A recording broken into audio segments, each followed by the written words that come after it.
إن الحمد لله نحمده ونستعينه ونستغفره ونعوذ بالله من شرور أنفسنا ومن سيئات أعمالنا من يهده الله فلا مضل له ومن يضلل فلا هادي له وأشهد أن لا إله إلا الله وحده لا شريك له وأشهد أن محمدا عبده ورسوله صلى الله تعالى عليه وعلى آله وصحبه وسلم تسليما كثيرا أما بعد فقد قال الإمام البخاري رحمه الله تعالى باب ما جاء في العلم وقول الله تعالى وقل رب زدني علما। মহান আল্লাহর সমস্ত প্রশংসা যে আল্লাহ রাব্বুল আলামিন মানুষকে যাবতীয় ইলম যা মানুষের জন্য প্রয়োজন তা দান করেছেন। তারপরেও আল্লাহ রাব্বুল আলামিনের ইলমের তুলনায় মানুষের কাছে যে ইলম আছে একেবারে যত সামান্য। ওমা উতিতুম মিনাল ইলমি ইল্লা কালিলা, আল্লাহ বলছেন তোমাদেরকে সামান্যতমই ইলম জ্ঞান দেওয়া হয়েছে। আমাদের ধারাবাহিক আলোচনা চলছে সহিহুল বুখারী থেকে, পর্ব হচ্ছে ইলমের পর্ব, জ্ঞান এবং জ্ঞানের যে বিভিন্ন দিকগুলি রয়েছে সেসব নিয়ে যে পর্ব রয়েছে সেই পর্ব। আজকে হচ্ছে পর্ব নম্বর 2 কিতাবুল ইলমের, অধ্যায় নম্বর হচ্ছে 6। ইমাম বুখারী রাহিমাহুল্লাহ তাআলা বলছেন বাবু মা জাআ ফিল ইলমি। এই অধ্যায় হচ্ছে এই বিষয় সম্পর্কে যে যা কোরআন এবং সুন্নায় এসেছে ইলম সম্পর্কে, জ্ঞান অর্জন করা সম্পর্কে। ইলম সম্পর্কে কি এসেছে? বিভিন্ন দিক এসেছে। তার মধ্যে একটা দিক হচ্ছে ইলমের ফজিলত, কিন্তু এর আগে যেহেতু অলরেডি একটি অধ্যায় এসেছিল আমাদের সামনে, যেটি ছিল বাবু ফজলিল ইলমে, প্রথম অধ্যায় ইলমের ফজিলত। সুতরাং এখানে আর ইলমের ফজিলত না বলে ইলমের গুরুত্ব, ইলমের আবশ্যকতা, জ্ঞান অর্জন করা কত জরুরি, কত গুরুত্বপূর্ণ, এ হচ্ছে এই অধ্যায়ের উদ্দেশ্য। যদি এই অধ্যায়ে কোন হাদিস ইমাম বুখারী রাহিমাহুল্লাহ নিয়ে আসেননি, শুধু সূরা তাহার একটি আয়াত নম্বর 114 নিয়ে এসেছেন। মহান আল্লাহ ইরশাদ করছেন বা কওলিল্লাহি তাআলা, মহান আল্লাহর বাণী যা ইমাম বুখারী রাহিমাহুল্লাহ পেশ করছেন এখানে, ওয়াকুর রব্বি জিদনি ইলমা, হে নবী তুমি বলো, মানে আল্লাহর কাছে দোয়া করো। বলো মানে তুমি আল্লাহকে বলো, আল্লাহর কাছে দোয়া করো, রব্বি জিদনি ইলমা, হে আমার প্রতিপালক। রব্বে আসলে ছিল রব্বি, আর তার আগে ইয়া হারফে নিদা উজ্জ রয়েছে। যেখানে রব্বে কোরআনে আছে সেখানে রব্বি ছিল, আর তার আগে ইয়া উজ্জ, ইয়া রব্বি আসলে ছিল কি ইয়া রব্বি, হে আমার প্রতিপালক। যেমন রব্বে হাবলি মিনাস সালিহিন, তো ইয়া রব্বি ছিল, কারণ রব্বেতে বায়ে কাসরা কি করে হলো? বায়ে তো জের হবে না। জি, মোনাদার যে কায়দাগুলি রয়েছে গ্রামারে, ইলমুন নাহু বা নাহু যে কায়দা, তাতে কাসরা হওয়ার কথা নয়। যদি মুফরাদ হয় তাহলে ইয়া রাজুলু, ইয়া যায়েদু, আর যদি মুজাফ হয় তাহলে ইয়া রাসূলুল্লাহ, হ্যাঁ ইয়া আব্দুল্লাহ, মফতু হবে। তাহলে হয় কখনো কখনো কি হবে? ফাতাহ বা নাসব জাবার হবে, আর কখনো কখনো কি হবে? দম্মা পেশ হবে।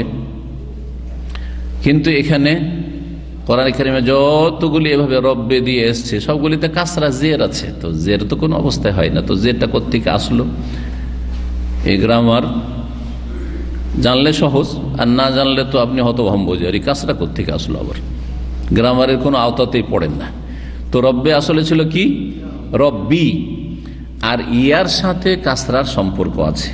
সুতরাং যখন ইয়া এসেছে শেষখানে, তো ইয়া কোন দিকে টানবে?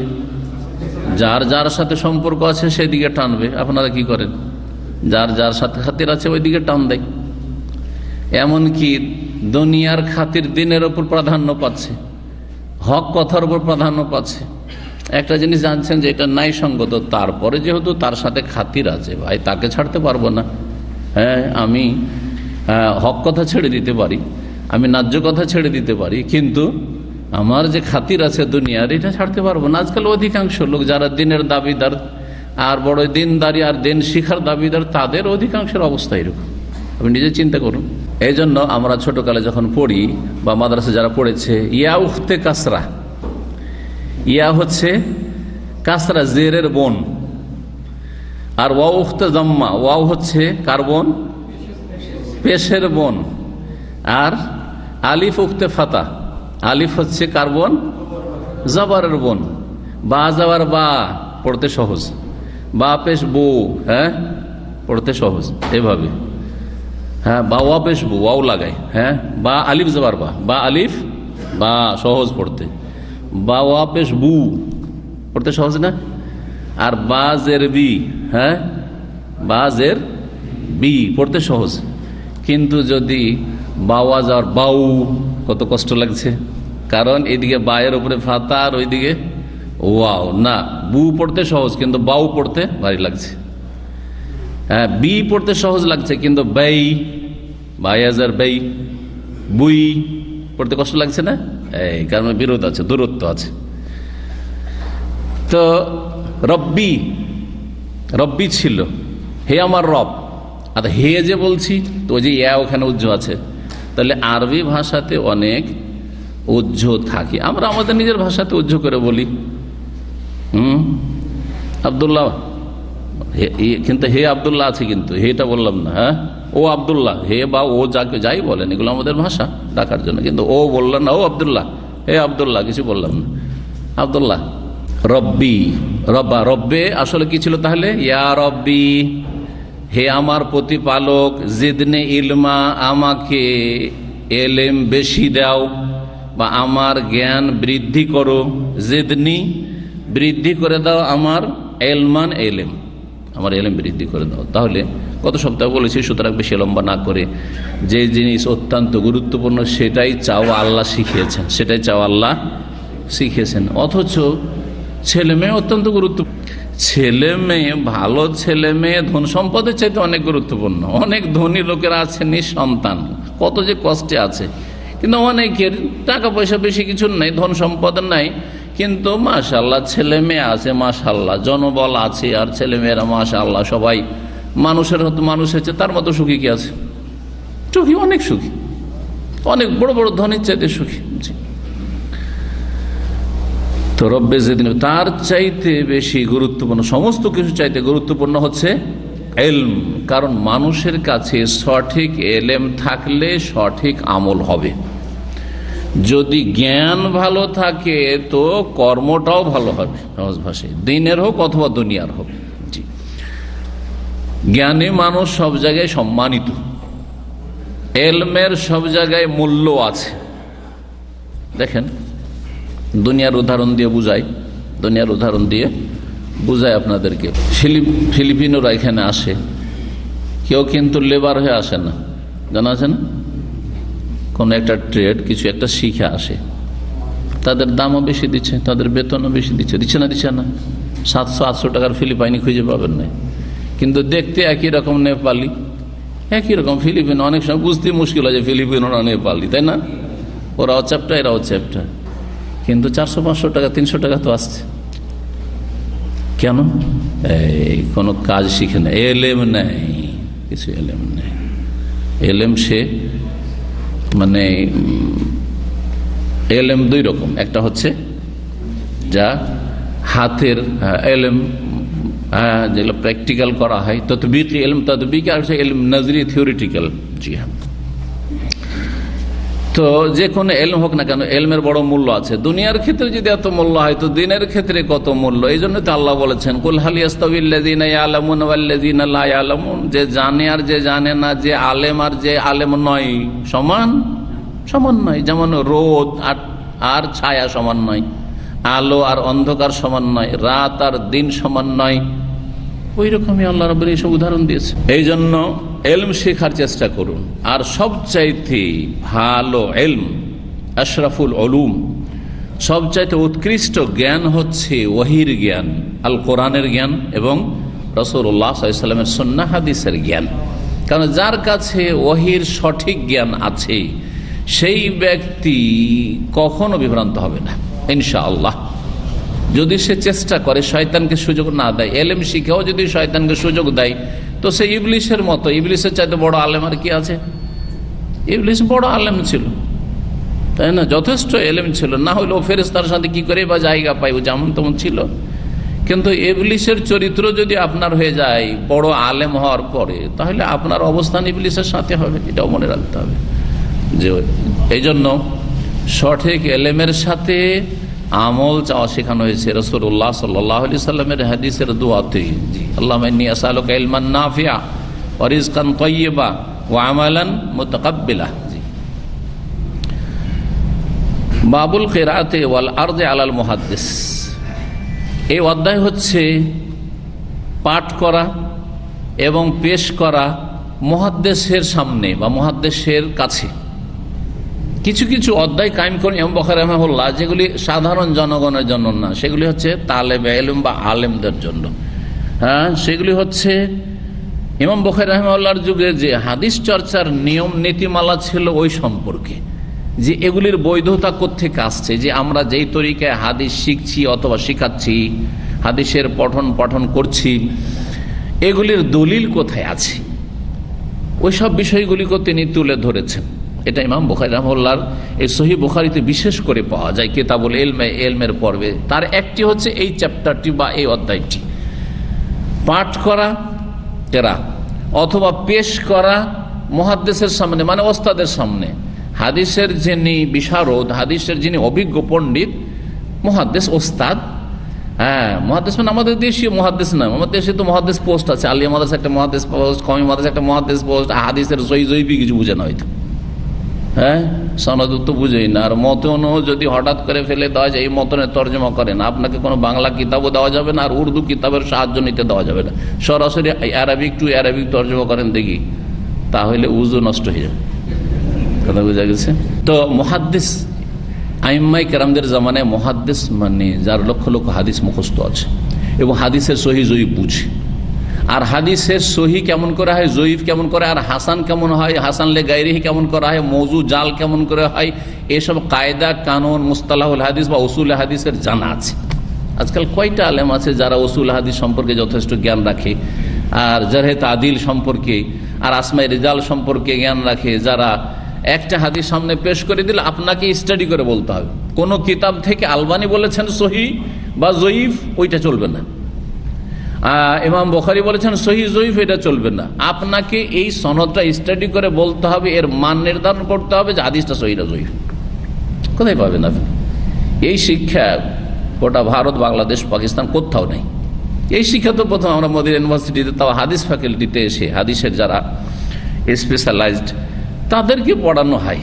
তাও প্রথম দিকে আমাদের কেমন লাগতো, যেমন নতুন এক সাবজেক্ট, আর এই কঠিন ব্যাপার স্যাপার, এত কথা কি করে মনে রাখা যায়, হাজার হাজার রাওয়ী বর্ণনাকারী জীবনী, যে এই লোকটি বিশ্বস্ত ছিল কি ছিল না, আর তার নাম কি ছিল, আর সে কার কাছে লেখাপড়া করেছে, তার ওস্তাদ বা কারা ছিল, তার ছাত্র বা কারা ছিল, এত সহজ বিষয় নয়। সুবহানাল্লাহ, এমন একটা সাবজেক্ট আসমায়ে রিজাল বা জারহে তাদিল, যেই সাবজেক্টটা শুধু মুসলিম উম্মার ওলামাদের কাছে আছে, পৃথিবীর কোনো ধর্ম অবলম্বীদের কাছে নেই। যেটা হচ্ছে লক্ষ লক্ষ হাদিস বর্ণনাকারীদের জীবনী বা বায়োগ্রাফি, জীবনী, এবং তাদের জীবনী শুধু জীবনী নয়, এইরকম জীবনী না যে একটা লোক পৃথিবীতে আসলো আর গেল, তার এলম এবং তার এলমের যোগ্যতা এবং সেই ব্যক্তির স্মৃতিশক্তি এবং তার আমানত, তার তাকওয়া পরেজগারি, তার হাদিসটা কোন স্তরের হইতে পারে, ইত্যাদি ইত্যাদি। জি, তো আল্লাহ রাব্বুল আলামিন এই এলম বিশেষ করে উম্মাতে মুসলিমাকে আর উম্মাতে মুসলিমা শ্রেষ্ঠ যারা লোক, আম্বিয়া রসুলগণের পরে ওলামা মুহাদ্দিস, তাদেরকে দিয়েছেন। মুহাদ্দিস ওস্তাদ পড়াচ্ছে, ওস্তাদ পড়াবার তরিকা যেটা প্রচলিত তরিকা, যে ওস্তাদ পড়াচ্ছে আর ছাত্ররা শুনছে, যেমন আপনারা এখানে। তাহলে আমি পড়ছি আরবিতে ইবারত, আর আমি অনুবাদ করছি, আমি তাফসীর করছি, ব্যাখ্যা করছি, সব তো আমি, বাকি আপনারা তো মাশাআল্লাহ, তাই না? এই জন্য অনেকের ঘুম চলে আসছে। আর একটা তরিকা হচ্ছে না, ওস্তাদ শুধু বসে থাকবেন। এটাও ছিল সালাফদের যুগে, আর মুহাদ্দিসিন কেরামদের যুগে, ইমাম বুখারী রাহিমাহুল্লাহর যুগে, জি আইম্মায়ে কেরামদের যুগে, সেটা হচ্ছে ছাত্র পড়বে। ছাত্র তো সবাই পড়তে পারে না, একজন পড়বে আর বাকিরা শুনবে, ওস্তাদও শুনছেন। জি, একজন পুরোটাই পড়লো অথবা কিছু কিছু করে 10টা হাদিস একজন আর 10টা করে সবাই শেয়ার করো, সবাই পড়ো, এটাও তরিকা একই দিনে হয়তো। অথবা আমরা যেমন পড়েছি মাদ্রাসাতে, হ্যাঁ, যে হাদিসের কিতাবগুলি পড়েছি, যে বেশি স্পিডে পড়তে পারে আর বেশি সুন্দর পড়তে পারে, ভুল না করে, তারাই বেশি পড়ে। তো ধরেন আমরা জামিয়া সালফিয়া বানারসে 50 জন ক্লাসমেট আমরা ছিলাম, শেখ সফিউর মোবারকপুরীর কাছে যখন পড়ে 50 জন ছিলাম, তার মধ্যে 5 থেকে 7 জন, বেশি না, 10 জনও না হয়তো, 5 থেকে 7 জন শুধু এবারত পড়তো, আর বাকিগুলি সব শ্রোতা। তাহলে 5 জন, পালাক্রমে 5 জন পড়তো। মদিনা ইউনিভার্সিটিতে আমরা ছিলাম প্রায় 100 জনের বেশি, 120 জন ক্লাসমেট ছিলাম, যেটা ছোট ফ্যাকাল্টি। হাদিসে কিন্তু কম ছেলে ভর্তি হয়, শরিয়াতে তো কয়েকশো করে থাকে, 500-700, আজকাল তো 1000-1500 করে থাকে এক এক ক্লাসে, কিন্তু হাদিসে কম ছেলে ভর্তি হয়, তো জটিল হওয়ার কারণে। তো হাদিসে আমরা 120 জন ছিলাম। তো 120 জনের মধ্যে পালাক্রমে, এখানে তো সব ভালো ছেলে সারা পৃথিবী থেকে আসে, মোটামুটি সবাই পড়তে পারে, যদিও অনেকেই 10-এ পাস করে, কিন্তু অধিকাংশ ছেলেরা ভালো থাকে, যার ফলে প্রায় ছেলে পড়ে। ওতে পালা ধরেন ওই কয়েক মাস পরে আপনারা আসবে পালা। জি জি হ্যাঁ, আর যারা খুব ভালো পড়তে পারে আগে থেকে পড়া শুরু করে দিল, বাকিরা না বললে হয়তো পড়বে না, ওরা থেকেই গেল। ওস্তাদের সামনে ছাত্রদের লেখাপড়া করার পদ্ধতি হচ্ছে 2টি। একটা হচ্ছে ওস্তাদ পড়াই, যেটাকে তাহাদিস বলা হয়, হাদ্দাসানা, আমাদেরকে হাদিস বর্ণনা করেছেন, মানে ওস্তাদ বর্ণনা করছেন। জি, আর ছাত্র পড়লো, পড়া যখন শেষ হইল তখন তাদেরকে অনুমতি দেওয়া হলো। আজকাল অনুমতি লাগে না, আপনারা অনুমতি নেন আমার কাছ থেকে, যে শেখ আমরা গিয়ে কি ফতোয়া দিতে পারবো, বা আমরা গিয়ে কি আমরা যে সব কথা শুনলাম সেগুলো কি শোনাইতে পারবো আমাদের ছাত্রদের? এই সিস্টেমটা উঠে গেছে, তাই না? যা শিখলেন, মনে রাখলেন, আর না হলে অধিকাংশ লোক মনে রাখেন না, যাই ইসলামী সেন্টারে যায়, হ্যাঁ, কি শুনেছেন, কতটা মনে রেখেছেন তা তো ভাই মনে নাই। আর স্মৃতিশক্তি, কাজকর্ম করে কি আর মনে থাকে? কিছুই মনে থাকে না। এই হলো অবস্থা, তাই না? মাদ্রাসায় পড়লো এই অবস্থা। কয়টা লোক ভালো আলেম হচ্ছে মাদ্রাসা পড়ে? মাদ্রাসা হাজার হাজার লাখ লাখ মাদ্রাসা আছে আমাদের দেশগুলিতে। আমার অভিজ্ঞতাই বলছি যে একটি মাদ্রাসায় যদি 1000 ছেলে থাকে তো 50টা ভালো আলেম হয় না, 50টা ভালো আলেম হয় না। 50টা করে যদি ভালো আলেম এক এক মাদ্রাসা থেকে 1000-এর মধ্যে হয়ে যেত, তাহলে আমাদের দেশে বড় বড় আল্লামা পাওয়া যেত, তাই না? কয়জন? তরিকা হচ্ছে 2টি, একটা হচ্ছে ওস্তাদ বয়ান করে, আর একটা হচ্ছে ছাত্ররা পড়লো আর তারপরে অনুমতি দিয়ে দেওয়া হইলো, হাদিস যেগুলো পড়ে শোনাইলাম তোমাদেরকে অনুমতি দিলাম, আমার থেকে তোমরা বর্ণনা করতে পারবে। এটা ইজাজা বলা হয়, ইজাজা, যেটাকে আজকালকার নতুন ভাষা বলা হচ্ছে শাহাদা, সার্টিফিকেট। প্রাচীন যুগে ইজাজা বলা হতো, এখন কি বলা হচ্ছে? এটাকে সার্টিফিকেট। তবে আলহামদুলিল্লাহ কিছু কিছু খাস ক্ষেত্রে বা বিশেষ জায়গায় ইজাজার সিস্টেমটা আছে, কোরআনে কারীমের ক্ষেত্রেও আছে আর হাদিসের ক্ষেত্রেও আছে, এটা আছে। আর কিছু ওলামারা এই ইজাজা দিয়ে থাকেন, যেমন কেরাতের ইজাজা, হেফজের ইজাজা।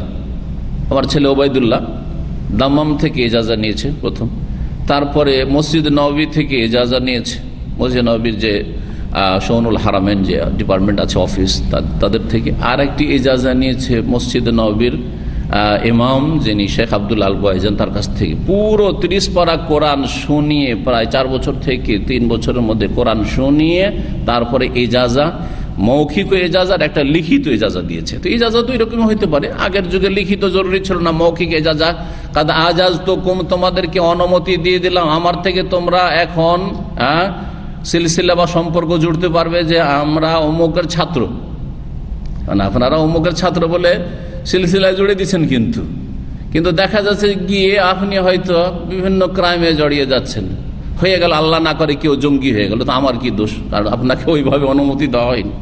হ্যাঁ, হয়ে গেল কেউ মানুষের সাথে ধারবাকির ক্ষেত্রে চরিত্রহীন, সে তো দোষ তো শিক্ষার না, আপনার দোষ সেটা, বোঝা গেছে?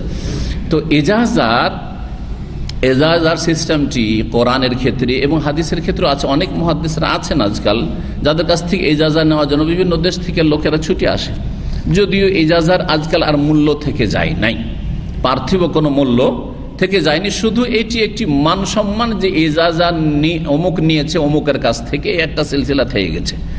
আজকাল দুনিয়াতে যেটার মর্যাদা থেকে গেছে বা গুরুত্ব থেকে গেছে সেটা হচ্ছে শাহাদা, সার্টিফিকেটের।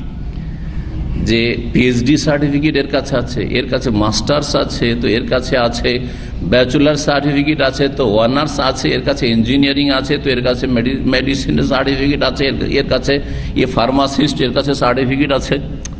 সার্টিফিকেট মূল্য থেকে গেছে দিনের ক্ষেত্রেও দুনিয়ার ক্ষেত্রেও। দিনের ক্ষেত্রেও যদি কি একজন হাদিস পড়াইতে যায় ইউনিভার্সিটি, সরকারি ইউনিভার্সিটিতে, এমনি পড়াইতে দেবে? বলবে সার্টিফিকেট নিয়ে এসো। যদি আলহামদুলিল্লাহ মদিনা ইউনিভার্সিটিতে এই শর্ত প্রথম দিকে ছিল না, এই জন্য আল্লাহ আলবানী রহমতুল্লাহ আলাই আর শাহিন বাজ তারা ওইখানকার কি ছিলেন, সিনিয়র ওস্তাদও ছিলেন, আর শাহিন বাজ সেখানকার চ্যান্সেলারও ছিলেন। কিন্তু আজকাল চলবে যে একজন ভাইস চ্যান্সেলার হয়েছে বেশি আর তার কাছে সার্টিফিকেট নাই, দেবে? বরং গ্রাজুয়েশন সার্টিফিকেট থাকলেও হয়তো বেশি করবে না, তাই না?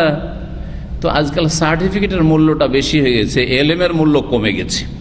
কিন্তু সালাফদের যুগে এলেমের মূল্য বেশি ছিল, সার্টিফিকেটের মূল্য কম ছিল। ইজাজা, তো ইজাজা সম্পর্কে বলছেন ইমাম বখরি রাহমাহুল্লাহ জি, যে ইজাজা যদি দিয়ে দেয় আর পড়ার পদ্ধতিটা যে রকম, ওস্তাদ পড়ে দিল হাদিসগুলো, তারপর অনুমতি দিলাম, অথবা ছাত্র পড়লো আর বাকিরা শুনলো, তোমাদেরকে অনুমতি দিয়ে দিলাম এই হাদিসগুলি যেগুলি আমার সামনে পড়লে, এই 500 হাদিস বা 1000 হাদিস, এগুলি আমার থেকে ফারু আননি, আমার থেকে বর্ণনা করতে পারো, তোমরা আমার থেকে তোমরা বর্ণনা করতে পারো, এইভাবে ইজাজা দেওয়া হয়তো। তাই বলছেন ইমাম বুখারী বাবুল কিরাতে, পাঠ করা, ছাত্র পাঠ করলো মুহাদ্দিসের সামনে, অথবা পেশ করলো।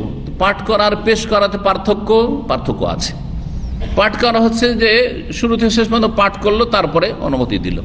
আবার কখনো আংশিক হয়, আজকাল তাবারকের জন্য করে কি বড় বড় মুহাদ্দিসদের কাছে, শেখ মোবারকপুরীর কাছে এইরকম ইজাজা অনেকে নিয়েছেন। 2-3টা হাদিস শুরু থেকে পড়ে দিল, শেষখানে একটা হাদিস পড়ে দিল, আর তারপর বললো যে আমার থেকে সহিহ বুখারী তোমাকে তাদরিস দেওয়ার বা পড়াবার তোমাকে অনুমতি দিলাম, বা রেওয়ায়ত করার অনুমতি দিলাম, অনুমতি দিয়ে দিলাম, কারণ জানছে যে এর যোগ্যতা আছে, সুতরাং পুরোটার অনুমতি দিয়ে দিল।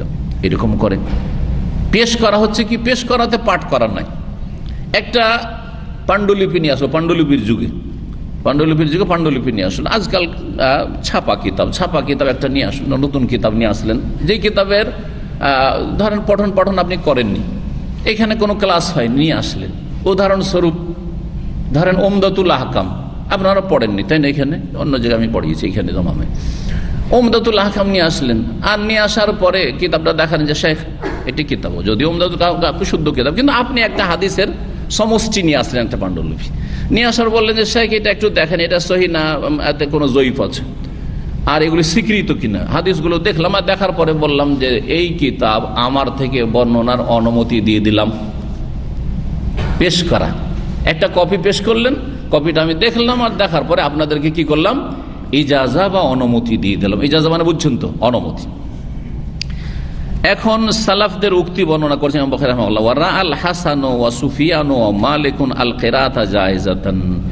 ইমাম হাসান বসরি, সুফিয়ান সৌরি, ইমাম মালিক রাহিমাহুমুল্লাহ জামিয়ান, তাদের মত হচ্ছে যে আল কিরাতা জায়েজাতান, ওস্তাদের সামনে পাঠ করা হচ্ছে জায়েজ, বৈধ, মানে একই রকমের মান রাখে। ওস্তাদ পড়ে শোনাইলো একটা, আর আরেকটা হচ্ছে ছাত্র পড়লো, ওস্তাদ নীরব থাকলো, শেষখানে কি বললো যে এই হাদিসগুলি যেগুলি তোমরা পড়লে এগুলি বর্ণনা করার অনুমতি দিয়ে দিলাম। কালা আবু আব্দুল্লাহ, ইমাম বুখারী আবু আব্দুল্লাহ বলছে, সামিআতু আবা আসিমিন ইয়াযকুরু আন সুফিয়ান আস-সাউরি, আবু আসিম থেকে শুনেছি, তিনি সুফিয়ান সাউরি রাহিমাহুল্লাহ থেকে উল্লেখ করেছেন, আর ইমাম মালিক থেকে উল্লেখ করেছেন, আন্নাহুমা কানা ইয়ারায়ানিল কিরাআত ওয়াস সামাআ জায়েজাতান, তারা উভয়ে সুফিয়ান সাউরি এবং ইমাম মালিক তারা কিরাআত এবং সেমা দুটো কি জায়েজ মনে করতেন। সেমা মানে আপনারা শুনছেন, আমি শোনাচ্ছি, এটা সেমা শুনলেন।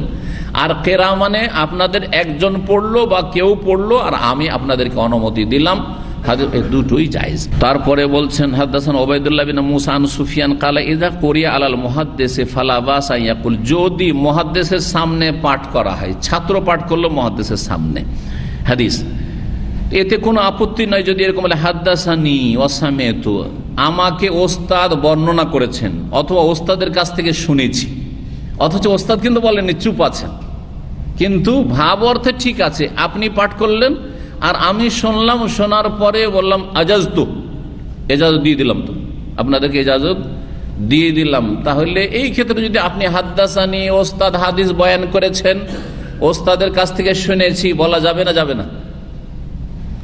প্র্যাকটিক্যাল একটা উদাহরণ, একজন একটা মাসলা জিজ্ঞেস করলো, বলেন একটা মাসলা, হ্যাঁ এখনকার নতুন কোন একটা মাসলা ধরেন, হ্যাঁ যে কোনো মাসলা বলেন, দেখি কে বলতে পারে। হ্যাঁ জি, এই মাশাআল্লাহ, খুতবার সময় একটা লোক ঘুমাচ্ছে বা একটা লোক কি করছে, কথা বলছে, তাহলে ওকে বারণ করা যাবে কি না, রে ভাই ঘুমেন বা কথা বলিও না, এটা বলা যাবে কি না? জিজ্ঞাসা করলেন আমাদের ভাই, ফতোয়া জিজ্ঞেস করিনি, জিজ্ঞাসা করলেন, তখন আমি কি করলাম, উত্তর দিলাম। কি করলাম? উত্তর দিলাম। যখন উত্তর দিলাম তখন হাদাসানি, ওস্তাদ বয়ান করেছেন, চলবে না? চলবে না? জি হ্যাঁ। আরো সংক্ষেপে উনি বলেন খুতবার সময় কথা বলা যাবে না? যাবে না। আমি বললাম না, শুধু এক কথা, খুতবার সময় কথা বলা যাবে না, হাদিস বল। তারপরে বলে আমাকে ওস্তাদ বয়ান করেছেন যে খুতবার সময় কথা বলা যাবে না, এতটি কথা তো আমি বলিনি, শুধু না বলেছি, চলবে না? চলবে না? জি ওইরকম মুহাদ্দিসের সামনে যদি পাঠ করা হয়, তারপরেও হাদাসানি সামনে তো বলতে পারবেন। দলিল বলছে ওয়াহতাজ্জা বাউদুহুম ফিল কিরাআতি আলাল আলিম, ওস্তাদের সামনে পড়া আর ওস্তাদের পড়ে শোনানো দুটোই সমান। দলিল পেশ করেছেন জেমাম বিন সালাবা, আর যে একজন সাহাবী যিনি এসেছিলেন দূর থেকে নবী সাল্লাল্লাহু আলাইহি ওয়াসাল্লাম সাক্ষাৎ করতে, ইসলামের কথা শুনে নিজের বংশের ওখানে গিয়ে মুসলিম হয়ে গেছিলেন, ওখানে থাকতে মুসলিম হয়ে গেছিলেন। তারপরে সরাসরি আমি শুনে শুনে দূর থেকে ইসলাম কবুল করেছি, নবী সাল্লাল্লাহু আলাইহি ওয়াসাল্লাম দেখা করব। দূরে বেদুইন অঞ্চলে থাকতেন, মদিনার বাইরে আসলেন, এসে নবী করিম সাল্লাল্লাহু আলাইহি ওয়াসাল্লাম বলেছিলেন আল্লাহু আমারাকা আন তুসাল্লিয়া সালাওয়াত, হাদিসটা সংক্ষেপ করে দিয়েছে এখানে। আল্লাহর কসম দিয়ে বলছি, আল্লাহ কি আপনাকে 5 ওয়াক্ত সালাত পড়তে বলেছেন? কে জিজ্ঞেস করছে? জেমাম বিন সালাবা, একজন সাহাবী এসে জিজ্ঞাসা করছে, আল্লাহর কসম দিয়ে বলছি আপনি বলেন তো যে আল্লাহ কি 5 ওয়াক্ত সালাত ফরজ করেছেন, পড়তে বলেছেন? নবী সাল্লাল্লাহু আলাইহি ওয়াসাল্লাম বললেন যে আল্লাহুম্মা নাম, আল্লাহর কসম করে বলছি হ্যাঁ। তাই না? এখন যদি কেউ বলে আমি সামি'তু রাসূলুল্লাহ সাল্লাল্লাহু আলাইহি ওয়াসাল্লামের কাছে শুনেছি, জায়েজ কিনা? জি জায়েজ। কালা ফাহাযিহি কিরাআতুন আলা নবী সাল্লাল্লাহু আলাইহি ওয়াসাল্লাম, এটা হচ্ছে নবী সাল্লাল্লাহু আলাইহি ওয়াসাল্লামের সামনে পাঠ করা, আল্লাহকে 5 ওয়াক্ত সালাত ফরজ করেছেন, এটা ছাত্র জিজ্ঞাসাকারী পাঠ করলো। দলিল আখবারা জেমামুন কওমাহু, তারপরে জেমাম গেল নিজের সম্প্রদায়ের কাছে এটা নিয়ে, আর যাওয়ার পরে তাদেরকে বললো যে নবী সাল্লাল্লাহু আলাইহি ওয়াসাল্লাম বলেছেন 5 ওয়াক্ত সালাত ফরজ পড়তে হবে। ফাজাজুহু, তখন সেই সম্প্রদায়ের লোকেরা, একটি লোক গিয়ে খবর দিল প্রতিনিধি, আর গোটা বংশের লোক মেনে নিল যে ঠিক আছে 5 ওয়াক্ত সালাত। মানলো না? মানলো না? না, তারা বললো যে আমরা মানবো না যতক্ষণ 2 জন সাক্ষী না হবে। এর থেকে বোঝা যায় যে ইসলামে খবরে ওয়াহিদ আর 10 জন 20 জনের খবর সব ঠিক, সবটাই জায়েজ। আকীদার ক্ষেত্রেও খবরে ওয়াহিদ চলবে, কিন্তু আশায়েরারা পথভ্রষ্ট, মাতুরিদিরা পথভ্রষ্ট হয়েছে এই ক্ষেত্রে, যা হচ্ছে আকীদার ক্ষেত্রে একজনের হাদিস চলবে না, একজনের খবর চলবে না। তাই ভাই আজানের মতো জিনিস, হ্যাঁ একজন স্বপ্ন দেখেছ, তাই না? তারপরে কিবলা পরিবর্তনের বিষয়, একজন গিয়ে বলছে আরে আপনারা এখনো কাবাকে সামনে করে নামাজ পড়ছেন, আমরা তো কখন ফজরের সময় গিয়ে বলছে আমরা তো কালকেই জোহরে আসরেই তাহবিলে কিবলা পরিবর্তন হয়ে গেছে। একজনের খবর শুনে সাহাবীর আপত্তি করেছিলেন যে একজনের খবর মানি না, 2 জন সাক্ষী লাগবে বলেছেন। তাহলে আকীদা হোক অথবা ইবাদত হোক আর ফিকহি মাসলা হোক আর আখলাক হালাল হারাম হোক, একজন যদি বিশ্বস্ত ব্যক্তি দ্বীনের সম্পর্কে খবর দেয় তাহলে যথেষ্ট। একজন মুফতি যার কাছে এলিম আছে, এলিমওয়ালা মুফতির কাছে ফতোয়া নেওয়াই যথেষ্ট, কিন্তু কিছু লোকের খারাপ স্বভাব আছে। সতর্কতার জন্য বলছি, আপনাদেরকে সাবধান করার জন্য। কি টেস্ট করে বেড়ায়। একটা ফতোয়া কয়েক বছর আগের কথা বলছি, এক ভাই জিজ্ঞাসা করেছে 6 বার, 6 জনকে, 6 জন মাদানিকে জিজ্ঞেস করেছে কেন এই কাজ করতে যাবেন আপনি? আপনার জন্য একজন যথেষ্ট নয়, 2 জন যথেষ্ট নয়? যথেষ্ট। তার মানে যদি বাই চান্স ইজতিহাদি ফতোয়াতে ইখতিলাফ হয়ে যেতে পারে, যদি ইখতিলাফ হয়ে যায়, দেখো দেখো মূর্খ লোকদের কথা, আরে একজন একরকম আর একজন একরকম, কাটটা শুনি, নিজে গুমরা হইতে যাচ্ছেন আপনি। প্রথম যার কাছে যাবেন, আপনারা চিকিৎসা করেন আজকাল ফ্রি, তো মাত্র সামান্য পয়সা দিতে হয়, কারণ এখানে কি আছে, ইন্স্যুরেন্স আছে। কয় ডাক্তারের কাছে চিকিৎসা করা? কয়জন ডাক্তারের কাছে? একজন ভালো ডাক্তারের কাছে না 5 জনের কাছে ফাইল খুললে একই রোগের জন্য চিকিৎসা করেন? বলেন দেখি। আরে 5টা রোগের জন্য 5 ডাক্তারের কাছে যেতে পারেন। হাড়ের আলাদা, আর হার্টের আলাদা, আর অমুকের আলাদা, তমুকের আলাদা, মেডিসিন স্পেশালিস্ট আলাদা, কিন্তু একটা রোগ একজন ভালো ডাক্তারকে দেখান। ঠিক তেমনি একটা সমস্যা, একটা মাসলা একজন ভালো আলেমকে জিজ্ঞেস করবেন। এটা হচ্ছে তরিকা। আপনি আল্লাহর কাছে মুক্ত বাড়ি হয়ে যাবেন। কিন্তু বিভিন্ন জায়গায় জিজ্ঞাসা করবেন, নিজেও বিব্রত হবেন, আর তারপরে আলেমদের মাঝে একটা কি লাগাইবেন, আপনি সংঘর্ষ লাগাবেন, আর তারপরে আপনি সোশ্যাল মিডিয়াতে দিয়ে দিলেন একই রকম আকীদার লোক, দেখো একজন পেপসি হারাম বলছে আর একজন হালাল বলছে, অথচ 2 জন সহি আকীদা। আরে আপনার যেটা বিশ্বাস হয় সেটার উপর আমল করেন, আপনি এইসব ফিতনা কেন করে বাড়াচ্ছেন? আমার ফতোয়া, আমি একটা কথা খুব সহজ ভাষায় বলি, আমার ফতোয়া শুধু আমার জন্য। কারো ইচ্ছা হইলে নেবে, না হলে নেবে না, কোনো চাপিয়ে দেওয়ার বিষয় নেই। কথা বোঝা গেছে? কিন্তু আমি যেটা ইয়াকিন রাখি যে এটাই ঠিক, সেটা আমাকে করতে হবে, এটা আমাকে করতে হবে। ভালো করে শুনে রাখেন। বাকি আপনার লকুম দিনুকুম ওয়ালিয়া দিন, তোমাদের যেটা ফতোয়া ভালো লাগে সেটা আমল করো, কিন্তু সংঘর্ষ বাধাতেই যেও না, ফিতনা বাধাতেই যেও না। জি, এই ছিল হাদিস জামা বিন সালেবার। জি হ্যাঁ, সেখান থেকে ইজাজা নেওয়া হয়েছে।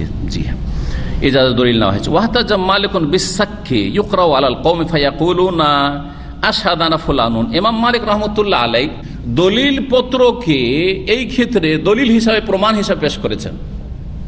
দলিল পত্র কখনো কখনো কোনো একটা সম্প্রদায় বা কোনো একটা গোষ্ঠীর সামনে পাঠ করা হয়, আর পাঠ করে শুনিয়ে দেওয়ার পরে ওদেরকে যখন শুনিয়ে দেওয়া হলো, তারপরে ওরা বলে যে আমাদেরকে অমুক সাক্ষী রেখেছেন, অমুক সাক্ষী রেখেছেন। কিরকম এটা হয়? যারা কোর্টে শুনানি শুনেছেন, কেউ কোর্টে যে কেসের শুনানি হয়, কেউ শুনেছেন না শোনেননি? মাশাআল্লাহ, কেউ যাননি কোর্টে। আল্লাহ না করে যেতে হয়, আল্লাহ না করে যেতে হয়, তাই না? কোর্টে ভালো মানুষ নিরুপায় হয়ে যায়, আর খারাপরা যায় খারাপ চরিত্রের কারণে, অপরাধীরা। আল্লাহ না করে যেতে হয়। আর বিশেষ করে মানবরচিত বিধান দিয়ে যে কোর্টে ফয়সালা, আল্লাহ না করে কিয়ামত পর্যন্ত যেতে হয়, কাউকে যেতে হয়। কারণ মুসলিমের জন্য মানবরচিত বিধানের আশ্রয় নেওয়া জায়েজই নয়। আমরা কোর্টে গেছি তর্জমার জন্য, কেস চলছে 2 বছর ধরে, গাঁজার কেস চলছে, অথবা নারী ব্যবসার কেস চলছে, এরকম মেলা কেস, মদের কেস চলছে, বা যে কোনো অপরাধ করেছে। কেসে লিখা আছে তার 50-100 পাতা লিখা আছে, অনেক লিখা আছে, কখনো কখনো কম, কখনো বেশি। 30 পাতার কম তো মনে হয় দেখিনি, 25-30 পাতা লিখা আছে।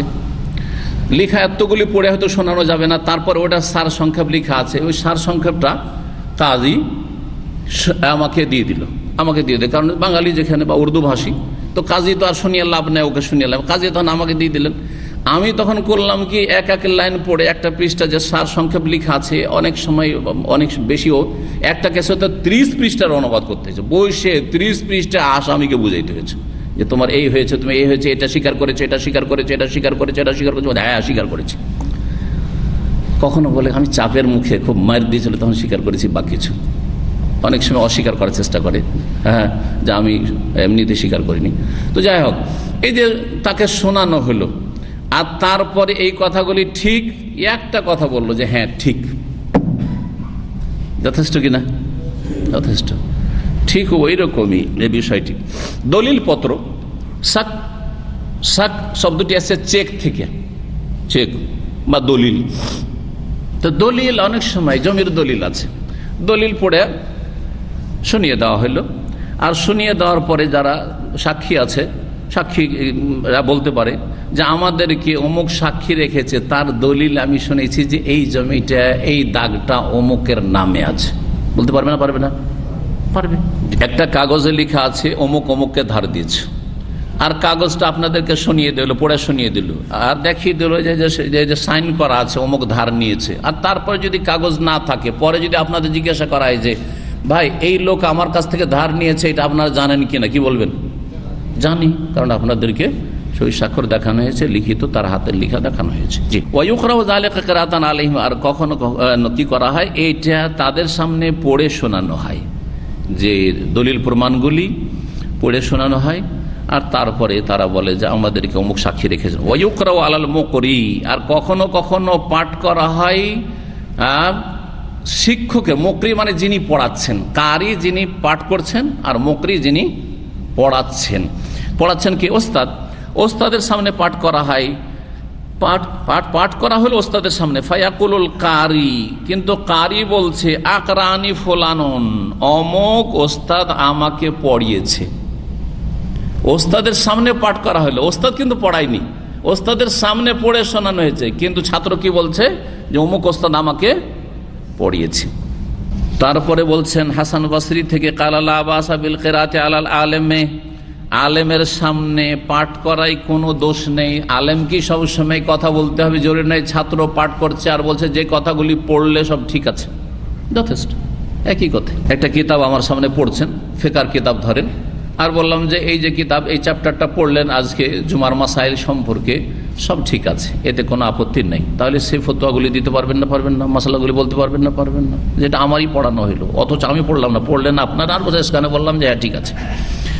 তারপরে বলছেন সুফিয়ান সাউরি থেকে, যা করি আলাল মুহাদ্দিসে, মুহাদ্দিস ওস্তাদের সামনে যদি পাঠ করা হয়, ফালা বাসা, তাহলে দোষ নেই। হাদ্দাসানি বললেও দোষ নেই, আখবারানি বললেও দোষ নেই।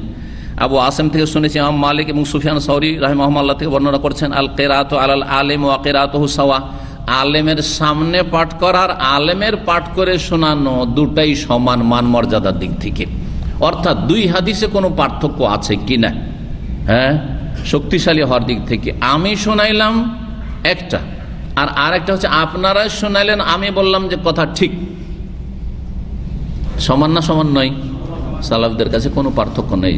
কেন এই কথাগুলি বললেন? এতগুলি কথা, লম্বা কথা, এই জন্য যে কেউ কেউ সেই জামানায় কিছু কিছু মুহাদ্দিস ইখতিলাফ করতো। না, ওস্তাদ যেটা শোনাচ্ছেন সেটা বেশি শক্তিশালী, আর যেটা ছাত্র পড়লো আর বললো হ্যাঁ ঠিক, এইটা ওর চাইতে একটু নিম্নমানের, জয়ীফ নাই কিন্তু একটু নিম্ন। এর খণ্ডনে যে ইমাম বুখারী রাহিমাহুল্লাহ কথা বলেছেন। হাদিস নম্বর 63, সাহাবী বর্ণনাকারী হচ্ছেন আনাস বিন মালিক রাদিয়াল্লাহু তাআলা আনহু বলছেন, বাইনামা নাহনু জুলুসুন মা নবী সাল্লাল্লাহু আলাইহি ওয়াসাল্লাম ফিল মসজিদি, কোন এক সময় আমরা নবী করিম সাল্লাল্লাহু আলাইহি ওয়াসাল্লামের সাথে মসজিদে বসেছিলাম। দাখালা রাজুলুন আলা জামালিন, এক লোক উটের পিঠে চড়ে মসজিদে ঢুকে পড়লো।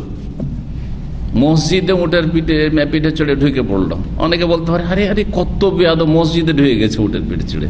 কিন্তু নবী সাল্লাল্লাহু আলাইহি ওয়াসাল্লামের আমলের মসজিদ কেমন ছিল প্রেক্ষাপটটা জানতে হবে। সাহাবীরা জুতা পরে, স্যান্ডেল পরে সালাত আদায় করতেন, সেই হাদিস। বরং হুকুমও আছে, ইহুদিদের বিরোধিতা করার হুকুম আছে, আবু দাউদে হাদিস আছে।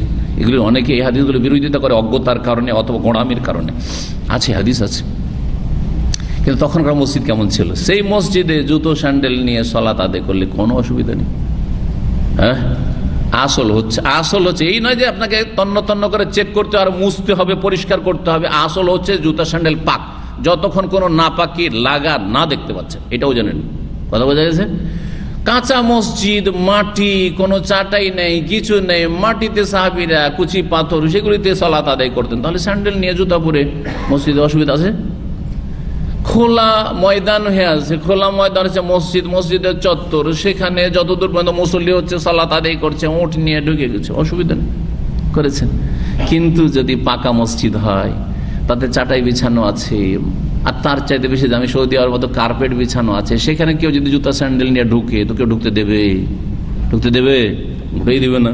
আর ঢোকাটা কি উচিত হবে যে আপনি নোংরা করে দেবেন কার্পেটকে? না, এটা উচিত হবে না। জি হ্যাঁ, তো সবসময় মধ্যম পন্থা অবলম্বন করতে। এই ক্ষেত্রেও কিন্তু আমাদের দেশে ফিতনা আছে। এক দালারে কত বড় বেয়াদব, জুতা স্যান্ডেল পরে মসজিদে ঢুকেছে, অথচ কাঁচা মসজিদ, অবশ্যই। অথচ মানুষ জানাজা পড়ছে। আমার দেশে আর একটা বিদাত বলি তাহলে, জানাজার সময় জানাজাও পড়ে, কিন্তু আমাদের দেশের লোকেরা মনে করে যে জুতা স্যান্ডেল পরে জানাজা পড়া যাবে না। কি করে? খুলে আবার পায়ের তলে রেখে দেয়, ওর পা চাপিয়ে দিল, ওকে বসিয়ে জুতা স্যান্ডেলকে বসিয়ে, দামি জুতাকে দিল বসিয়ে, কিন্তু পায়ে দিয়ে নামাজ পড়বে না। আজীব কথাবার্তা, মূর্খতা, বিদআত। যে যদি জুতাতে নাপাকি থাকে তো খুললেই বাকি, আর না খুললে কি পায়ের তলায় তো নাপাকি আছে, তো নাপাকি থেকে গেল পায়ের তলায়, তো কি করে নামাজ হবে আপনার? কথা বোঝা গেছে? সুতরাং এইরকম বেদাতগুলি করতে যাবে না। এগুলো অজান্তে অনেকে বেদাত করে, অজান্তে অনেকেই বেদাত করে। অজান্তে বেদাতের কথা যখন আসলো, কারণ সংশোধন উদ্দেশ্য, তো একটু বুখারী থেকে একটু হটিয়ে গেলাম। অনেকে আজকাল কিন্তু অজান্তে বেদাত করছেন। সৌদি আরবে এসে রুকুর পরে, যখন রুকুর পরে উঠলো, তারপর দাঁড়াইলো, তখন কি করে সৌদি আরবে? কারণ ইমাম আহমদের ওটি মত যে বুকের ওপর কি করতে হবে, আবার হাত বাঁধতে হবে। এটা বুকের উপর হাত বাঁধেন, অথবা ছেড়ে দেন। ফতুয়া দুটো যেটার উপর আস্থা হয়, এটা একেবারে খুব হালকা ফতুয়া, সহজ ফতুয়া, যার এর উপর আস্থা হবে বুকের উপর হাত বাঁধবে। আর না হইলে অধিকাংশ ওলামারা বলেছেন বাঁধবে না তো বাঁধবে না, কোনো অসুবিধা নেই। সালাফি ওলামাদের বড় বড় ওলামার বলছেন বাঁধবে না। আলবানী রাহিমাহুল্লাহ বলছেন না, মোটেই বাঁধবে না। শেখ ইবনে বাজ বলছেন না, বাঁধতে হবে, এতে খুশু আছে এবং এর দলিল আছে। তো যাই হোক, আপনি একটা করেন, হয় বাঁধেন আর না হইলে ছেড়ে দেন। কিন্তু আমি অনেক আপনাদের মতো ভাইদেরকে এটা অনেক সময় মনে করি যে বলবো, কিন্তু আলহামদুলিল্লাহ এখন আপনারা ভরা মজলিসে আছেন, এই কথাটি শুনে রাখেন। আমি এই আসরের সালাতে আপনাদের অনেককে দেখি, এদিকেরও নয় ওই দিকেরও না, মাঝামাঝি। এখানেও বাঁধেন না, আবার ছাড়েও না, হয় ছেড়ে দেন সোজা করে, আর না হলে বাঁধলে ভালো করে সিনার উপর বাঁধেন। কি বাঁধা বাঁধে? হানাফি মাযহাবের বাঁধার চাইতো নিচে এরকম করে একটু হাত দিয়ে থাকে, এরকম করে থাকে, দেখবেন খেয়াল করে আমার এই কথাটি। কথা বলছেন না, এটা বেদাত করে দিলেন আপনি।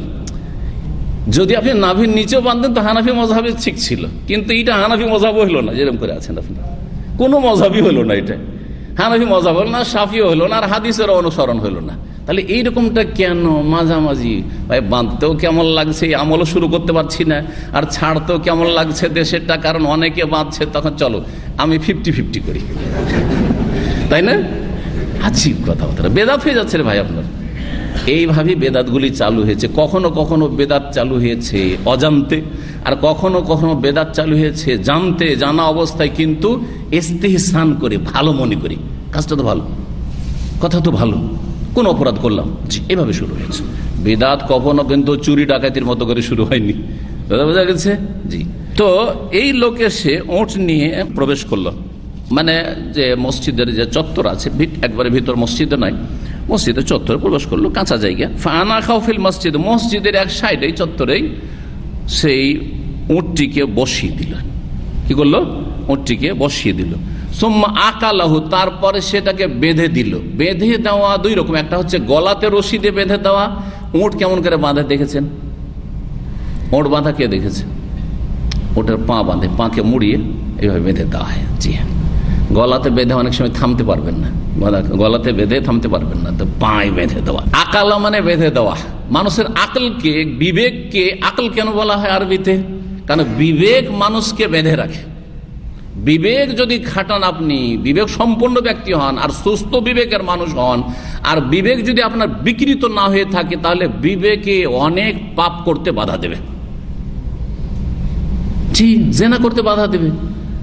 আপনি যে মেয়েটির সাথে আপনি প্রেম করছেন, সেটা কারো মা, কারো বোন, কারো মেয়ে, কারো আত্মীয় স্বজন, আপনার গুলির সাথে কেউ যদি করে, বিবেক বলছেন না, এটা কখনো মেনে নেব না, আল্লাহ এটা মেনে নিতে পারি না, তাহলে অন্যরাও মেনে নেবে না, সুতরাং সাবধান। কথা বোঝা গেছে?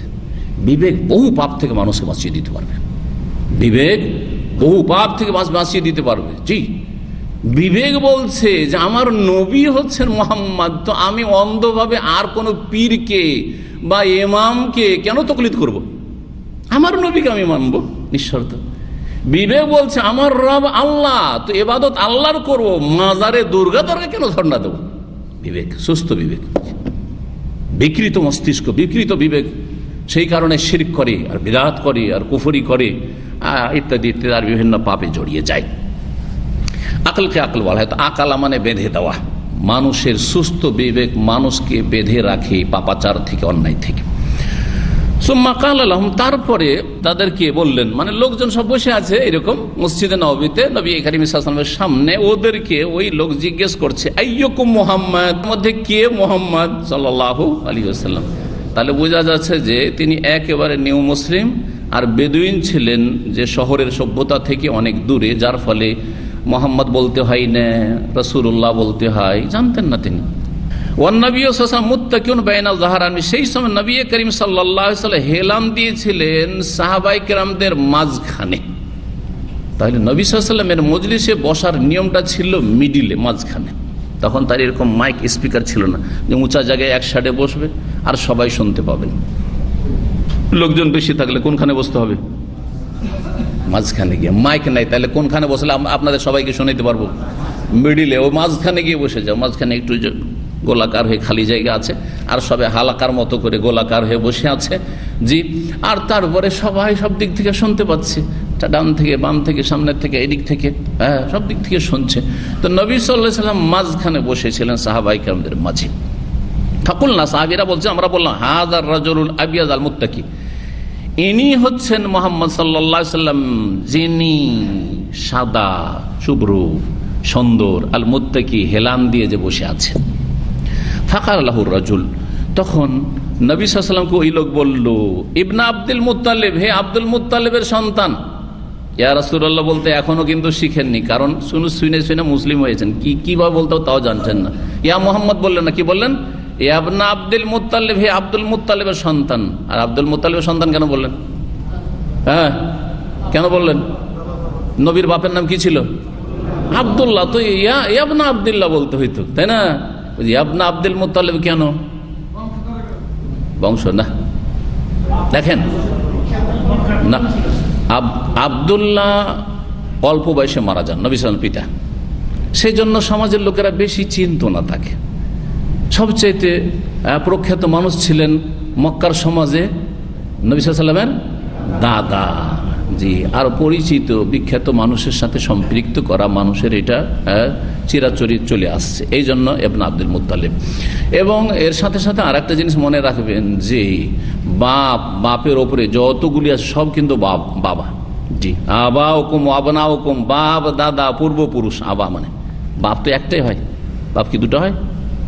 হ্যাঁ, ওপরে বাপ। উম্মাহাত হুকুম, মা তো একটাই হয়। তো উম্মাহাত মানে সৎমা? না, সৎমা না।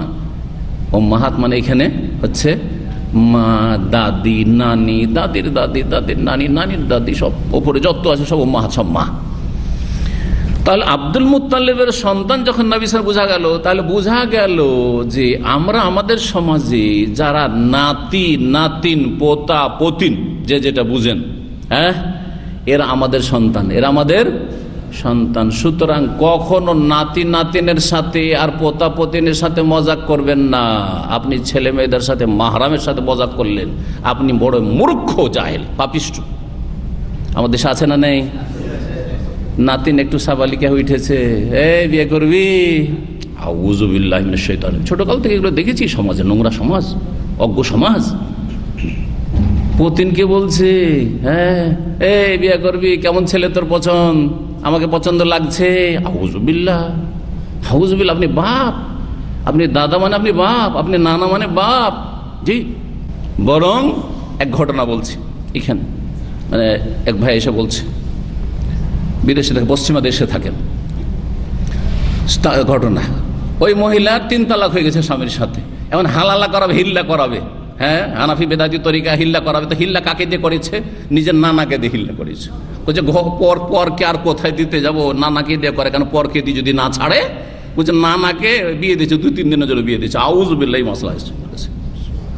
ইন্না লিল্লাহি ওয়া ইন্না ইলাইহি রাজিউন। কত অজ্ঞতা! তাহলে চিন্তা করুন, আপনি জানেন না, অথচ নানা বাপ, নানার বাপ, নানার দাদাও বাপ, দাদার দাদা, অপর পুরুষ, সব বাপ। এই জন্য তো আদম আলাইহিস সালামকে আমরা বাপ বলছি। আদম আলাইহিস সালাম নিশ্চিত আমার বাবা, আপনাদেরও বাবা, কিন্তু বাকি অন্য লোক সম্পর্কে বলা যাবে না, তাই না? হতে পারে আমার ওপরে পড়তে পারে, আবার আপনাদের উপরে পড়তে, আমার উপরে নাও পড়তে পারে, তাই না?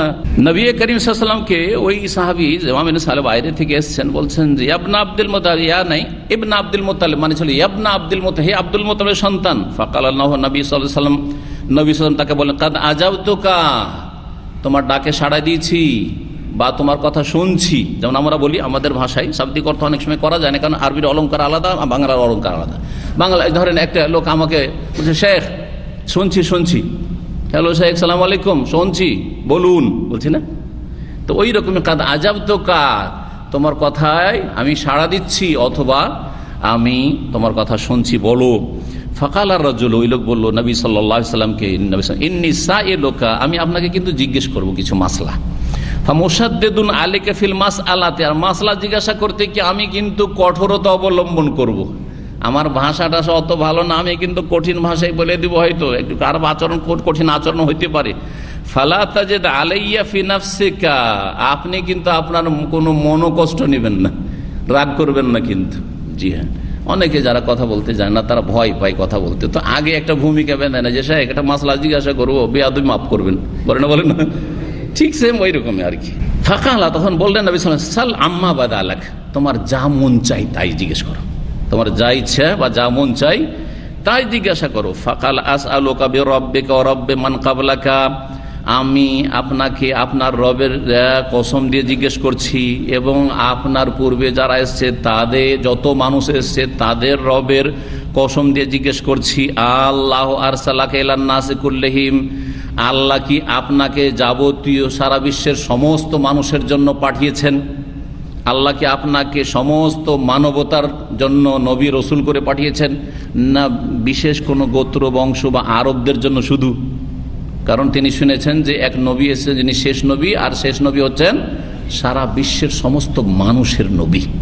ওমা আরসালনাকা ইল্লা কাফাতাল লিন্নাস ওমা আরসালনাকা ইল্লা রাহমাতাল লিল আলামিন, বিশ্বজাহানের জন্য এসেছেন তিনি। তো এই কথা যে আমি ভায়া দিয়ে শুনেছি, মানে মাধ্যম দিয়ে শুনেছি, সেটা কি ঠিক? ফাকালা, তখন নবী বললেন সাল্লাল্লাহু আলাইহি ওয়াসাল্লাম, আল্লাহুম্মা নাম, আল্লাহকে সাক্ষী রেখে বলছি যে হ্যাঁ, আল্লাহকে সাক্ষী রেখে বলছি বা আল্লাহর কসম করে বলছি যে হ্যাঁ। কালা, আরবদের এটা বলার তরিকা, নাম শুধু না বলে আল্লাহুম্মা নাম। আল্লাহুম্মা মানে কি? কে বলতে পারেন আল্লাহুম্মা মানে? ইয়া আল্লাহ। আল্লাহুম্মা আসলে কি ছিল? ইয়া আল্লাহ ছিল। এটা হচ্ছে, এটা একটা গ্রামার।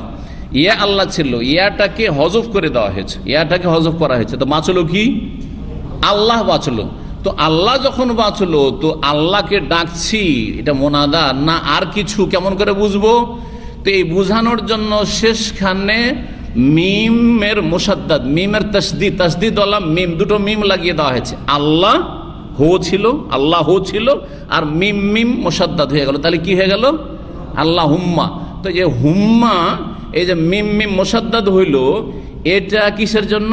সংকেত বা ইঙ্গিত যে এই আল্লাহর আগে কি আছে?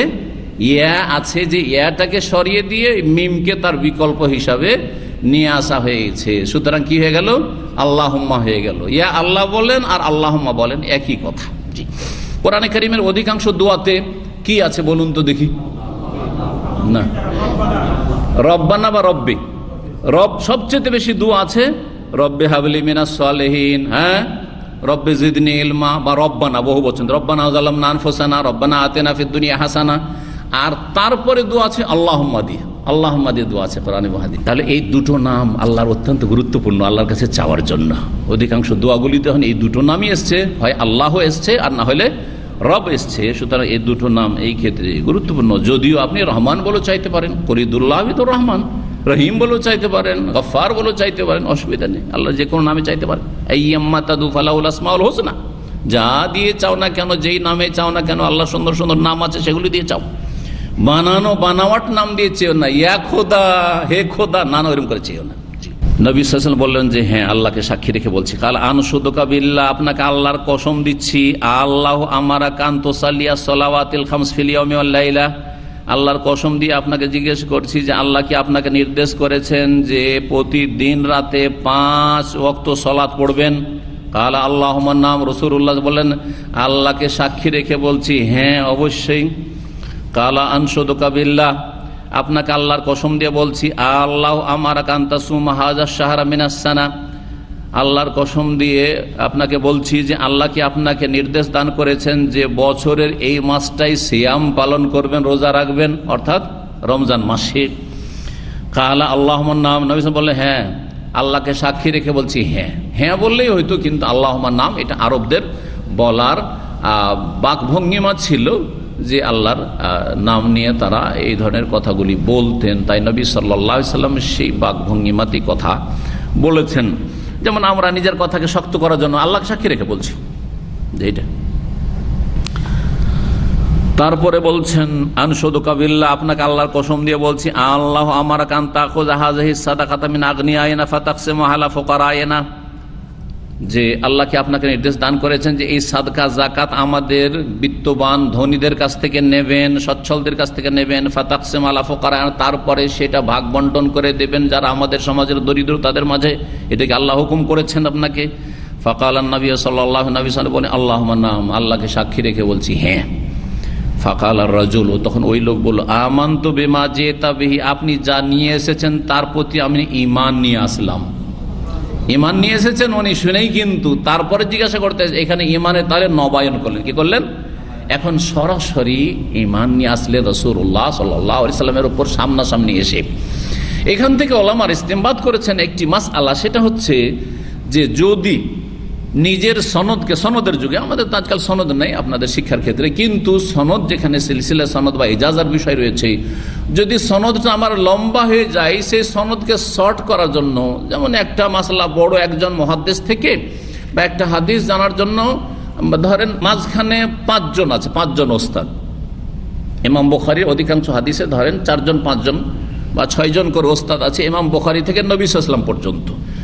আরেকটা সূত্রে 3 জনে পৌঁছাইতে পারছেন, তাহলে যদি এইরকম শর্ট সূত্র থাকে তাহলে চেষ্টা করা যে আমি তো এটা এই হাদিসটাকে আমি 5 জন ওস্তাদের মাধ্যমে নবী সাল্লাল্লাহু আলাইহি ওয়াসাল্লাম থেকে জেনেছি, আমি দেখি যদি কারো কাছে 3 জনের মাধ্যমে পেয়ে যাই তো ভালো কাজ, তাহলে ভালো কাজ। কারণ এই লোক ইসলাম কবুল করে নিয়েছিল নিজের ওই গ্রামে, ওই বেদুইন এলাকাতে, যথেষ্ট ছিল তার জন্য ইসলাম, তারপরে সব কথা শুনেছে। কিন্তু আল্লাহ 5 ওয়াক্ত সালাত ফরজ করেছেন, নবীকে সারা বিশ্বের মানুষের জন্য আল্লাহ পাঠিয়েছেন, তারপরে যাকাত ফরজ করেছেন, সিয়াম ফরজ করেছেন, সব তো জেনে নিলেন, তাহলে আমল করলেই তো হইতো। কিন্তু না, আমি এখন মাধ্যম দিয়ে নয়, সরাসরি নবী করিম সাল্লাল্লাহু আলাইহি ওয়াসাল্লামের কাছে গিয়ে দিন জানবো। জি, এটা ভালো। ছোট ওস্তাদের কাছ থেকে আপনি শিখেছেন অন্য কোনো জায়গায়, আপনি চিন্তা করেন যে আমি যখন আল্লাহ সুযোগ দিয়েছে তা বড় আর কোন ওস্তাদ পেয়েছি তার কাছ থেকে আমি শিখি, ভালো কথা এটা। জি, এর দলিল হচ্ছে এই হাদিস। জি, নবী করিম সাল্লাল্লাহু আলাইহি ওয়াসাল্লামের কাছে জিমামিন সালেবা এসে সরাসরি দিন শিখলেন এবং ঈমানের নবায়ন করলেন। ওয়া আনা রাসূলুম মান ওয়ারাই মিন কওমি, আর আমি দূত হয়ে এসেছি আমার পেছনে যে আমার সম্প্রদায় রয়েছে তাদের পক্ষ থেকে, আমার যে জাতি বংশধর রয়েছে তাদের পক্ষ থেকে আমি কি হয়ে এসেছি? রাসূল মানে দূত, কিন্তু রাসূল মানে নবী রসুল না। তো রসুলকে রসুল কেন বলা হয়? তাহলে মুহাম্মদ সাল্লাল্লাহু আলাইহি ওয়াসাল্লাম রসুল কেন?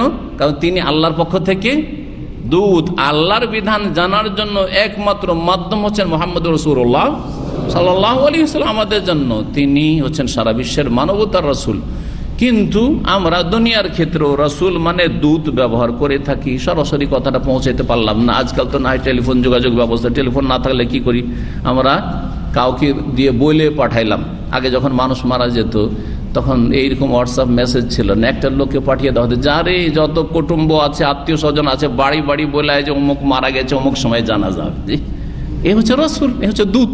জি, এখান থেকে রাষ্ট্রদূত হয়েছে কূটনৈতিক সম্পর্কের ক্ষেত্রে রাষ্ট্রদূত। জি, সরকার কি খবর নেবে আর দেবে, নেওয়া দেওয়া, হ্যাঁ, যোগাযোগ এক দেশের আর এক দেশের সাথে এই রাষ্ট্রদূতের মাধ্যমে, যাকে আরবিতে সফিরও বলা হয়, আবার পুরাতন আরবিতে তাকে রাসূলও বলা হয়, দূত। জি, আমি আমার বংশধরের পক্ষ থেকে যারা আমার পেছনে থেকে গেছে আমি একা আসতে পেরেছি, আমি তাদের জন্য দূত, তাদের কাছে পৌঁছে দেবো সব কথা। ও আনা জেমাম ইবনে সালাবা, আমি সালাবার ছেলে জেমাম, আখু বানি সাদ ইবনে বকর, আমি বানু সাদ বিন বকর বংশের একজন ব্যক্তি। তার মানে ইনি ছিলেন তাহলে তায়েফের কাছে যে বানু সাদ, নবী সাল্লাল্লাহু আলাইহি ওয়াসাল্লাম দুধ মায়ের বা দুধ বাপের যে বংশ, হালিমা সাদিয়া, ওই বংশের লোক ছিলেন তিনি। জি, রাদিয়াল্লাহু তাআলা আনহু। 7 নম্বর অধ্যায় ইমাম বুখারী বলছেন বায়ু মায়ুজ কারিম ফিল মুনাওয়ালাত ওয়া কিতাব আহলিল ইলম বিল ইলম ইলাল বুলদান। এটাও যারা হাদিসের ছাত্র তাদের জন্য খাস অধ্যায়, যেটা সাধারণ লোকের জন্য অত জরুরি বিষয় নয়, কিন্তু আলেমদের জন্য এই বিষয়গুলি জানার। বলছেন ইমাম বুখারী রাহিমাহুল্লাহ, এই অধ্যায় হচ্ছে এই সম্পর্কে যে যা উল্লেখ করা হয়েছে বা আলোচনা করা হয়েছে ফিল মোনাওয়ালা, মোনাওয়ালা সম্পর্কে। মোনাওয়ালা মানে কোনো কিছু দিয়ে দেওয়া, নাওয়ালা ইয়োনাওয়ালা হচ্ছে দিয়ে দেওয়া বা নিয়ে নেওয়া, দুটি অর্থ হয়, আদান প্রদান। ও কিতাব আহলিল ইলমে বিল ইলমে ইলাল বুলদান, আর ওলামাদের এলেম লিখে পাঠানো বিভিন্ন দেশে বা বিভিন্ন শহরে, এটা কেমন?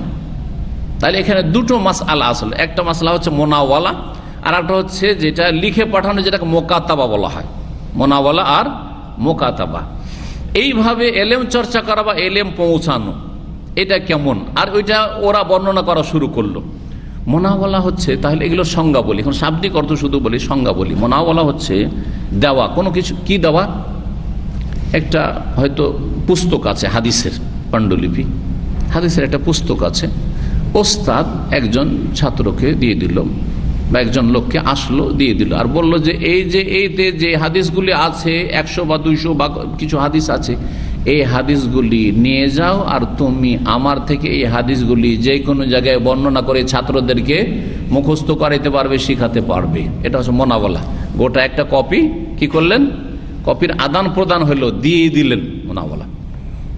মোকাতাবা, মোকাতাবার সামনে ওই ছাত্র আসেনি কিন্তু নেওয়ার জন্য, সে অন্য শহরে আছে, আমরা দাম্মামে আছি, এখান থেকে একজন মুহাদ্দিস একটা হাদিসের সমষ্টি কিছু হাদিস লিখে বা একটা চিঠিতে কয়েকটা হাদিস লিখে, যেভাবে হোক না কেন, ছোট বড় হোক না কেন, লিখে অন্য শহরে, মক্কা, মদিনায়, তারপরে আপনার রিয়াজ, কাসিম, আর অন্য কোনো কোথাও, শাম, দামেস্ক পাঠিয়ে দিল, মুখাতাবা। আর ওতে লিখে দিয়েছে যে তোমাদেরকে যারা এই কিতাবটি পাবে এবং সংরক্ষিত রাখবে, এখান থেকে তোমরা হাদিস আমার থেকে বর্ণনা করতে পারবে, যে অমুক ওস্তাদ এই হাদিসগুলি আমাদেরকে দিয়েছেন, বর্ণনা করতে পারবে। সেই হাদিসগুলিও সহি বা ওস্তাদের সাথে সম্পৃক্ত করতে পারবেন, এই কথা বলছেন। দলিল বলছেন, আনাস রাদিয়াল্লাহু তাআলা আনহু বলছেন, নাসাখা উসমানুল মাসাহিফা, উসমান বিন আফফান আমিরুল মুমিনিন রাদিয়াল্লাহু তাআলা আনহু বিভিন্ন কপি তৈরি করেছিলেন কোরআনুল কারীমের, মুসহাফ। 5টি শহরে 5টি কপি পাঠিয়েছিলেন। যখন গোটা কোরআনে কারীমকে এই বিন্যাসের সাথে, এই তরতিবের সাথে তিনি কি করলেন? একত্রিত করলেন, আর তারপরে তার এক একটা করে কপি তৈরি করলেন। কপি তৈরি করে একটা মদিনায় নিজের কাছে রাখলেন, যেটা থেকে তিনি তেলাওয়াত করতেন। যেই মুসহাফের নাম হচ্ছে মুসহাফুল ইমাম, যারা কারি সাহেব, ভালো কারি, তারা জানে সেই মুসহাফের নাম হচ্ছে মুসহাফুল ইমাম, যেটা উসমান রাদিয়াল্লাহু তাআলার কাছে ছিল, নিজের কাছে রেখেছিলেন। একটি মক্কায় পাঠিয়ে দিলেন, 2, 3 নম্বর একটি পাঠালেন দামেস্কে, একটি পাঠিয়ে দিলেন আপনার কুফাতে, জি, একটি পাঠিয়ে দিলেন মেসরে, এইভাবে আর কি। তো 5টি শহরে 5টি কপি তিনি কি করেছিলেন? পাঠিয়ে দিয়েছিলেন। জি হ্যাঁ, এই যে কোরআন পাঠিয়ে দিলেন মদিনা থেকে লিখে, আর ওই বিভিন্ন শহরের লোকদের কাছে কোরআনের কপি যখন গেল, তখন তারা ওই কোরআন তেলাওয়াত করেছে না করেনি? না বলেছে আমরা কি করে জানবো যে এটা উসমান রাদিয়াল্লাহু তাআলার পক্ষ থেকে এসেছে, আর এটাই বা ঠিক কি করে জানবো, কম বেশি হয়নি? বলেছেন কি? সবার ইজমা হয়ে গেছে এবং এর উপরে তারা আমল করেছে এবং তেলাওয়াত করেছে, তাই বলছেন। তো এখান থেকে বোঝা গেল, যখন কোরআন পাঠানো জায়েজ কপি করে উসমান রাদিয়াল্লাহু তাআলা আনহুর, ওই রকমই হাদিস যদি এখান থেকে লিখে আমি কোথাও পাঠাই, আর সেখানকার লোকেরা যদি আমার থেকে বর্ণনা করে আর তাতে আমার পারমিশন থাকে, তাহলে সেটা জায়েজ বা বৈধ। ফাবাসা বিহা ইলাল আফাক, বিভিন্ন দিগন্তে পাঠিয়েছিলেন, মানে বিভিন্ন শহরে, আফাক দিগন্তকে বলা হয়। ওরা আব্দুল্লাহ বিন ওমর ওয়া ইয়াহইয়া বিন সাঈদ ওয়া মালিক যালিকা জায়েজান, প্রখ্যাত সাহাবী আব্দুল্লাহ বিন ওমর রাদিয়াল্লাহু আনহুমা, ইয়াহইয়া বিন সাঈদ আল কাত্তান, ইমাম মালিক, তারা এটাকে জায়েজ বলেছেন, অসুবিধা নেই। এক জায়গা থেকে আরেক জায়গা লিখে পাঠানো যায়, মুকাতাবা, আবার দিয়ে দেওয়া যায় কাউকে যে হাদিস বর্ণনা করো। ওয়াহতাজ্জা বাযু আহলে হিজাজ ফিল মুনাওয়ালা, দলিল কি তাহলে? এটা যে জায়েজের দলিল, বলছেন কিছু হেজাজের মুহাদ্দিস আলেমরা দলিল পেশ করেছেন মুনাওয়ালার ক্ষেত্রে, মানে একটা সমষ্টি দিয়ে দিলাম আর বর্ণনা করতে দিয়ে দিলাম, অথচ পড়ে শোনাইলাম না, কিন্তু হাদিস কিন্তু পড়ে শোনানো হয়নি, আর ও ছাত্রও পড়েনি, হাদিসটা লেখা আছে দিয়ে দিলাম, এটা আমার থেকে রওয়ায়াত করতে পারো। দলিল কি পেশ করেছেন? নবী সাল্লাল্লাহু আলাইহি ওয়াসাল্লামের সেই হাদিস পেশ করেছেন, বিহাদিসের নবী সাল্লাল্লাহু আলাইহি ওয়াসাল্লাম হাইসু কাতাবা লি আমিরিস শরিয়াতি কিতাবান, রাসূলুল্লাহ সাল্লাল্লাহু আলাইহি ওয়াসাল্লাম এক অভিযানের যিনি সেনা প্রধান ছিলেন, আমির ছিলেন, তাকে লিখেছিলেন একটি চিঠি, লিখে দিয়ে দিলেন। ওয়াকাল, আর বললেন লা তাকরাহু, তুমি এটা পড়বে না এখন খুলে, তোমার নামে চিঠি, কিন্তু তুমি এটা পড়তে পাবে না হাত্তা তাবলুগা মাকানা কাযা, যতক্ষণ পর্যন্ত অমুক জায়গায় না পৌঁছে যাবে। মদিনা থেকে চলে যাও, আর গিয়ে যখন অমুক জায়গায় পৌঁছবে তখন খুলে পড়বে, আর তারপরে দেখবে যে আমাকে কোথায় যেতে বলা হয়েছে, তারপরে তখন তোমার গন্তব্যস্থান ঠিক করবে যে কোথায় যেতে হবে। এই সেনাপ্রধানের নাম ছিল আব্দুল্লাহ ইবনে জাহাশ রাদিয়াল্লাহু তাআলা আনহু, যিনি নবী সাল্লাল্লাহু আলাইহি ওয়াসাল্লামের প্রিয়তমা বিবি যায়নাব বিনতে জাহাশের ভাই। জি, এই অভিযান সারিয়া কাকে বলা হয়, কে বলতে পারেন? হ্যাঁ, ছোট যুদ্ধ। যেসব যুদ্ধে নবী সাল্লাল্লাহু আলাইহি ওয়াসাল্লাম স্বয়ং সশরীরে শরীক হননি, সাহাবীরাকে নেতৃত্ব দিয়ে পাঠিয়েছেন। দুটোই সংজ্ঞা ঠিক, অল্প সংখ্যায় থাকতো আর তাতে নবী সাল্লাল্লাহু আলাইহি ওয়াসাল্লাম উপস্থিত হতেন না। খুব বেশি সংখ্যা যদি হয় আর যদি তাতে নবী সাল্লাল্লাহু আলাইহি ওয়াসাল্লাম উপস্থিত নাও থাকেন, তো সেটাকে সারিয়াও বলা হয়েছে, কখনো কখনো গাজওয়া বলা হয়েছে। গাজওয়া কাকে বলা হয়? যেটাতে স্বয়ং নবী সাল্লাল্লাহু আলাইহি ওয়াসাল্লাম শরীক থেকেছেন। এটা হচ্ছে প্রসিদ্ধ সংজ্ঞা। এই জন্য মুতার যুদ্ধকে সারিয়ায় মুতাও বলা হয়, মুতার অভিযান, কারণ নবী সাল্লাল্লাহু আলাইহি ওয়াসাল্লাম তাতে যাননি। কিন্তু অনেক বেশি সংখ্যক সাহাবাই, 3000 সাহাবাই কেরাম ছিলেন বা তার বেশি, সেই জন্য এটাকে গাজওয়ায়ে মুতাও বলা হয়। এটাও জেনে রাখা ভালো। সিরাতুন নবী যখন পড়বেন তখন এইরকমটা দেখতে পাবেন। তো যাই হোক, নবী করিম সাল্লাল্লাহু আলাইহি ওয়াসাল্লাম প্রথম অভিযান পাঠিয়েছিলেন মদিনা থেকে কাফেরদের বিরুদ্ধে, মাত্র 8 জনকে। তার একজন আব্দুল্লাহ বিন জাহাশ, তাকে নেতৃত্ব দিয়েছেন যে তুমি কমান্ডার, তুমি হচ্ছ সেনাপ্রধান, আর তুমি চলে যাও। এই চিঠিতে লেখা আছে কোনখানে গিয়ে তোমাদেরকে ওঁত পেতে থাকতে হবে, অথবা যে ডিউটিটি দেওয়া গেছে তোমাদেরকে সেটা করতে হবে। বদর যুদ্ধ হওয়ার 2 মাস আগে রজব মাসে এই ঘটনাটা, 2য় হিজরি রজব মাসে এটা হয়ে থাকে। আর বদর যুদ্ধ কখন হয়েছিল? রমজান মাসে হয়েছিল। বদর যুদ্ধ হয়েছিল রমজান মাসে, রজব, তারপরে শাবান, তারপরে রমজান। জি, এই ছিল প্রথম সারিয়া বা সেনা অভিযান নবী সাল্লাল্লাহু আলাইহি সাল্লামের পক্ষ থেকে। তাকে চিঠি লিখে পাঠিয়েছিলেন যে অমুক জায়গায় গিয়ে তুমি পড়বে রাস্তাতে। যখন ওই জায়গায় পৌঁছিলেন তখন লোকজনকে পড়ে, লোকেরা কিছু জানে না, কিন্তু ওই যে 7 জন আরো সাথে আছে, কেউ জানে যে কোথায় যেতে হবে। পড়ে শুনে যে নবী সাল্লাল্লাহু আলাইহি সাল্লাম কোথায় যেতে বলেছেন দেখি তো, কিন্তু যাচ্ছেন কিন্তু তাইফের দিকে, ওইদিকে যেতে বলা হয়েছে। যে জায়গাটির কথা বলা হয়েছে ওইটাও রাস্তায় পড়ছে। ওখানে যাওয়ার পরে খুলে দেখছেন যে যেতে বলা হয়েছে মক্কা আর তায়েফের মাঝখানে একটি নাখলা নামক জায়গা রয়েছে, ওইখানে যেতে বলা হয়েছে। চলো, এই যে নবী সাল্লাল্লাহু আলাইহি সাল্লামের চিঠি খুললাম, তাতে নবী সাল্লাল্লাহু আলাইহি সাল্লাম লিখেছেন যে তোমরা নাখলা নামক স্থানে গিয়ে রেডি থাকবে কাফেরদের কে প্রতিহত করার জন্য, অথবা কাফেরদের ক্ষেত্রে যে ডিউটিটা দেওয়া হয়েছিল সেই জন্য। নবী করিম সাল্লাল্লাহু আলাইহি ওয়াসাল্লাম যে নির্দেশ ছিল সেই নির্দেশের কথা বললেন। হাদিস নম্বর 64, আব্দুল্লাহ বিন আব্বাস রাদিয়াল্লাহু তাআলা আনহু থেকে বর্ণিত, আখবরাহু, তিনি বলছেন তার ছাত্রকে, মানে ওবাইদুল্লাহ বিন আব্দুল্লাহ বিন উতবা বিন মাসউদকে, আন্না রাসূলুল্লাহ সাল্লাল্লাহু আলাইহি ওয়াসাল্লাম বাসা বিকিতাবিহি রাজুলান, রাসূলুল্লাহ সাল্লাল্লাহু আলাইহি ওয়াসাল্লাম তার এক চিঠি এক লোককে দিয়ে পাঠিয়েছিলেন। এই চিঠি ছিল রাজার নামে চিঠি। কোন রাজা? সেই যুগের বড় শক্তিশালী 2 রাজা ছিল। অনেক রাজাই ছিল, কিন্তু সেই যুগের পরাশক্তি বলা যেতে পারে 2টো ছিল।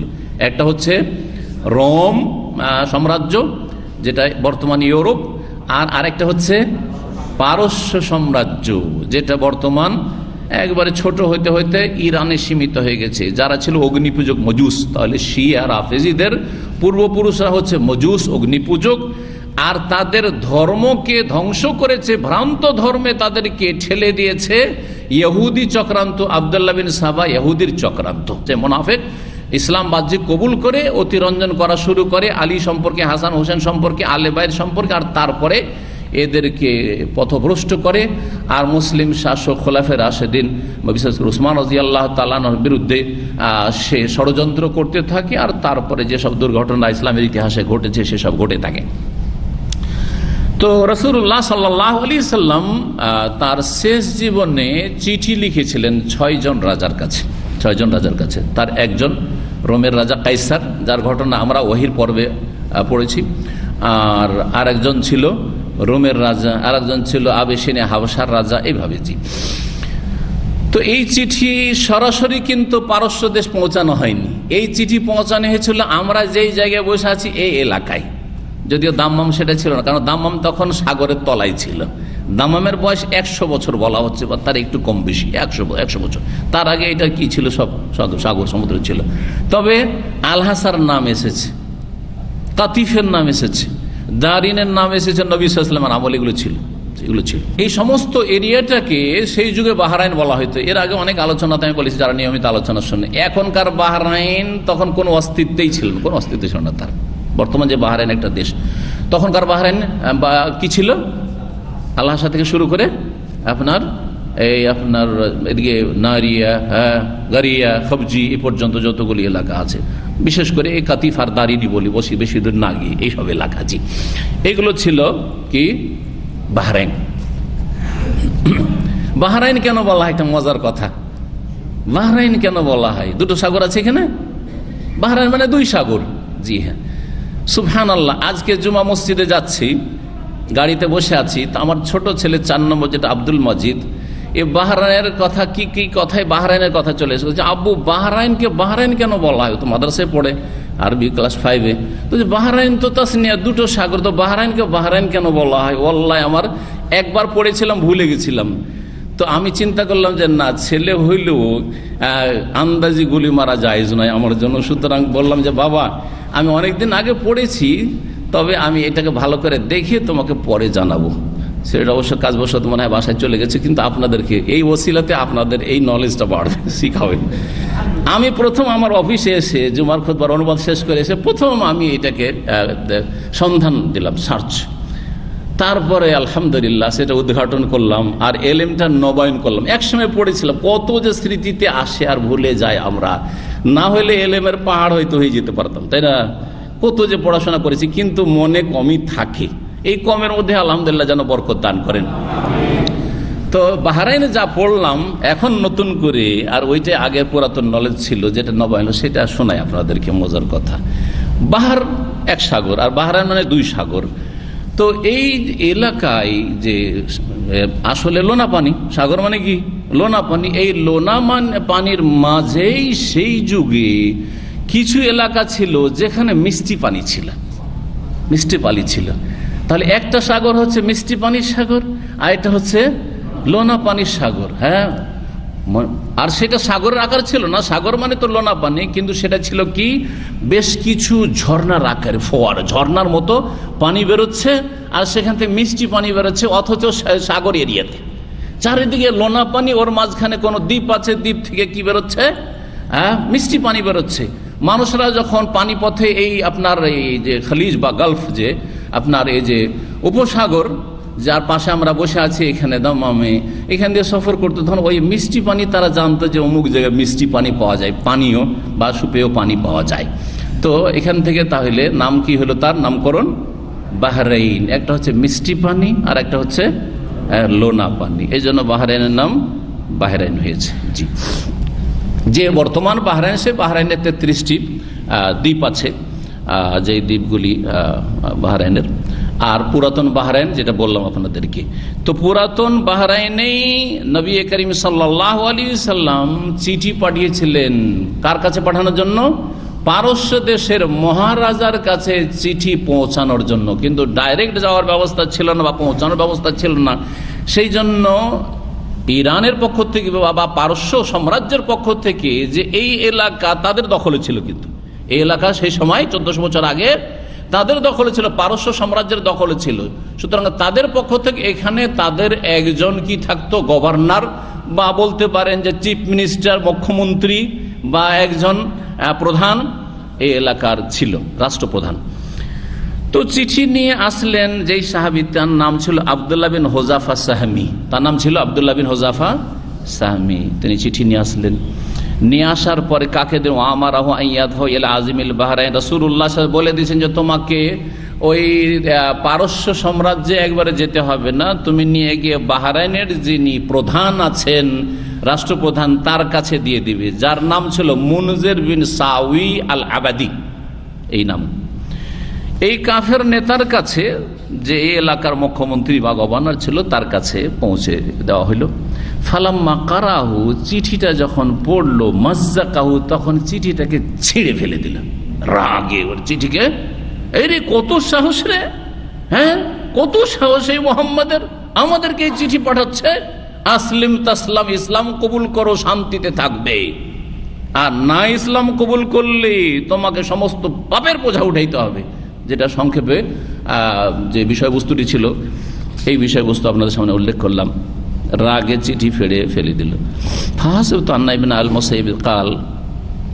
সাইদ বিন মুসাইব রহমতুল্লাহ আলাই বর্ণনা করেছেন যে যখন চিঠিটা ছিঁড়ে ফেলে দেওয়ার খবর রাসূলুল্লাহ সাল্লাল্লাহু আলাইহি ওয়াসাল্লামের কাছে পৌঁছলো যে এই চিঠি ছিঁড়ে ফেলে দেওয়া হয়েছে, রাজা চিঠি ছিঁড়ে ফেলে দিয়েছে। চিঠি কিন্তু পৌঁছানো হয়েছিল, ইরানের রাজার কাছে পৌঁছানো হয়েছিল। এখানে সংক্ষেপ করে দিয়েছে হাদিসটাই।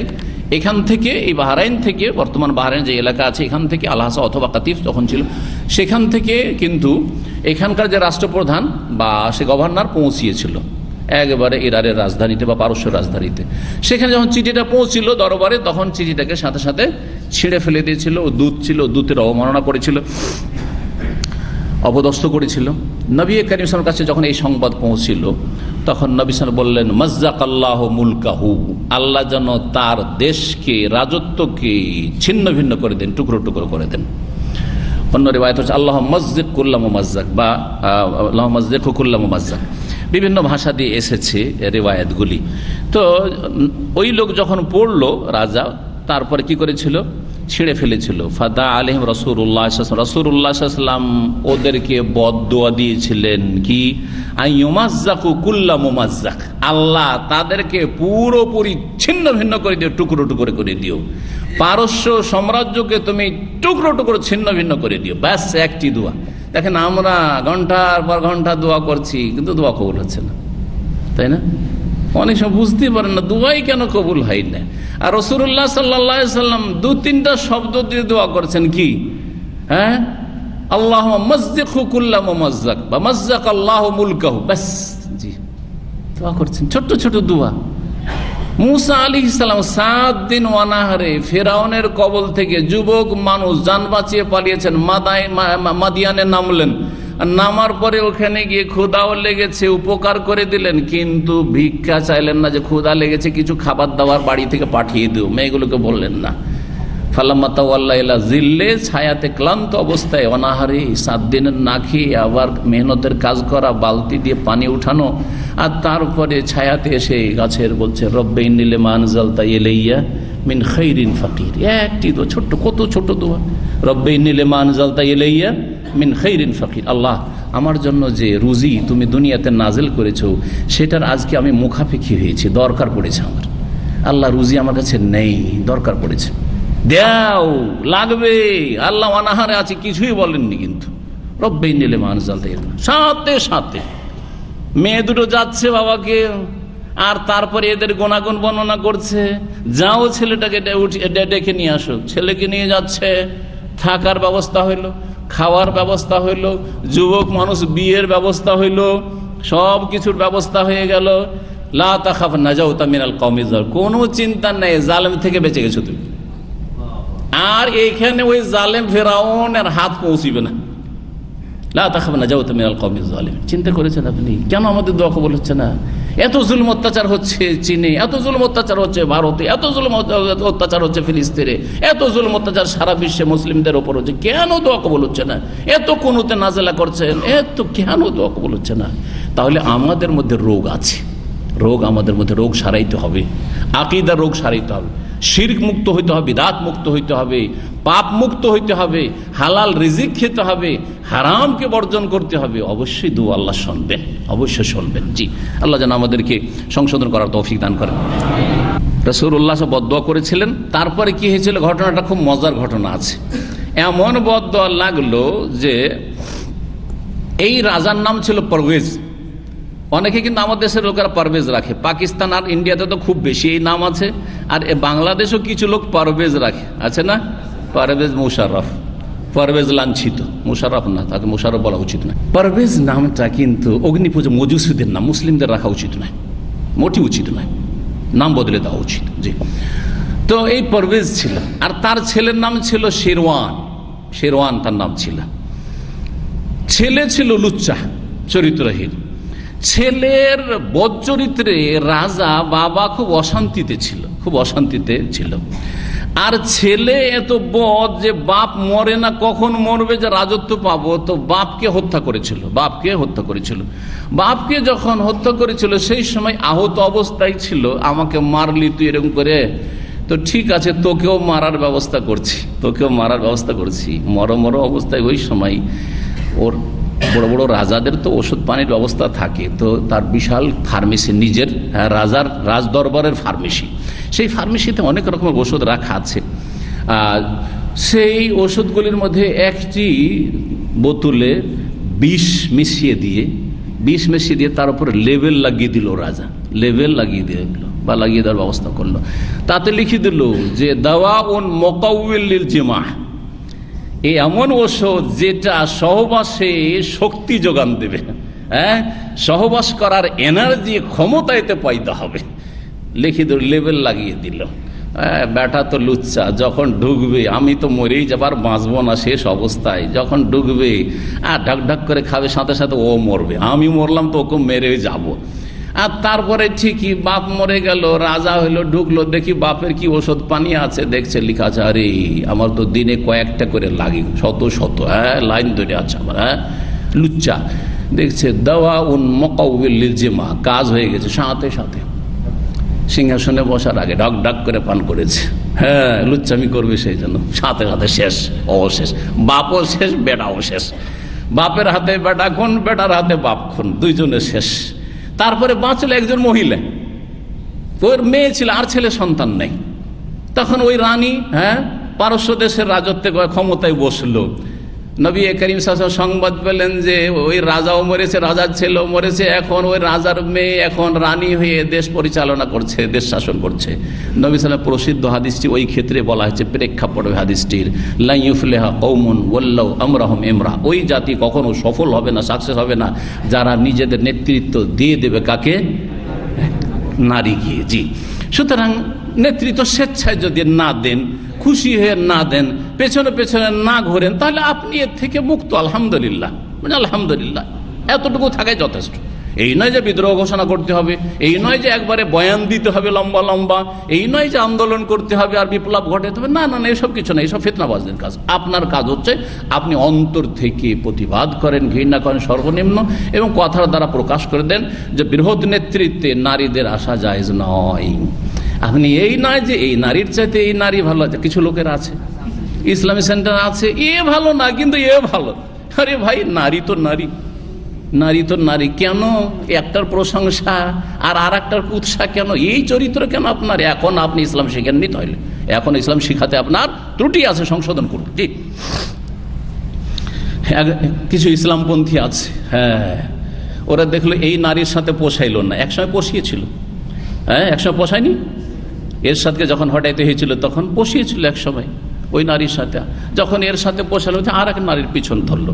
এই জন্য আল্লাহ লাঞ্ছিত করেছেন, মার খেতে হচ্ছে। এটা তরিকা না, এই তরিকা থেকে ইসলামপন্থীদের ফিরে আসা উচিত, সঠিক ইসলামটা শেখা উচিত এবং সঠিক ইসলামের দিকে ফিরে আসা উচিত। আল্লাহ যেন তৌফিক দান করে। তো কথা লম্বা হয়ে যাচ্ছে, একটি হাদিস আর আছে, শেষ করে নেওয়া ভালো হবে সংক্ষেপে। সেটা হচ্ছে আনাস রাদিয়াল্লাহু তাআলা বর্ণিত হাদিস নম্বর 65। কাতাবান নবী কিতাবান, নবী সাল্লাল্লাহু আলাইহি ওয়াসাল্লাম একটা চিঠি লিখলেন, আরেকবার আরাদা আন ইয়াকতুবা, চিঠি লিখতে চাইলেন। তখন তাকে বলা হলো যে আপনি যে চিঠি লিখছেন রাজা বাদশাদেরকে পাঠানোর জন্য, ওরা কিন্তু বিনা সিলে, বিনা স্ট্যাম্পে চিঠি নেই না। দুনিয়ার নীতি হচ্ছে যে বিনা স্ট্যাম্প, যদি মোহর না থাকে, সিল মোহর না থাকে, তো চিঠি গ্রহণ তারা করবে না বা গুরুত্ব দেবে না। এখনো একটা চিঠির গুরুত্বের জন্য কয়টি জিনিসের প্রয়োজন? কয়টি জিনিসের প্রয়োজন? সুবহানাল্লাহ, দুনিয়ায় জানছেন না মনে হয়েছে? দুইটা। মাশাআল্লাহ হাসান, দুইটা কি? একটা সাইন, সই, আর একটা হচ্ছে এটা সিলমোহর লাগবে। এই দুটো না থাকলে চলে না। জি, এমনি সাদা যদি লিখে সার্টিফিকেট আপনাকে দিয়ে দেয় চলবে? এটা সাদা সার্টিফিকেট, ওতে ছিল নাই, সাইন আর ইয়েও নাই, স্বাক্ষরও নাই, চলবে? চলবে না। তো নবী সাল্লাল্লাহু আলাইহি ওয়াসাল্লাম বলা হলো ইন্নাহুম লা ইয়াকরাউনা কিতাবান, ওরা এই চিঠি পড়েও দেখবে না, ইল্লা মাকতুবান, যতক্ষণ পর্যন্ত তাতে সিল মোহর না থাকবে। তখন নবী সাল্লাল্লাহু আলাইহি ওয়াসাল্লাম সিল মোহর তৈরি করলেন। কিসের?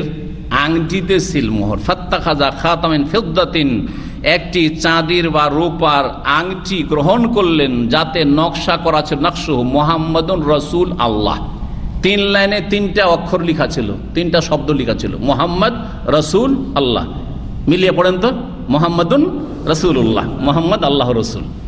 জি হ্যাঁ, এখনো বড় বড় যারা সৌদি আরবের কাজী, আমি প্রধান কাজীদের সাথে বসেছি এখানকার আদালতগুলিতে, তারা কিন্তু আলাদা ছিল না, ওই আংটি, একজন বিশেষ করে একজন যিনি প্রধান, তার কাছে দেখেছি আংটিতে কিন্তু তার নাম লেখা আছে। আর ওই আংটি হয়তো ব্যবহার নাও করতে পারেন, কিন্তু আংটি লাগিয়ে দিলেন। জি, এইভাবে ওই সুন্নতটাকে ধরে রাখার জন্য।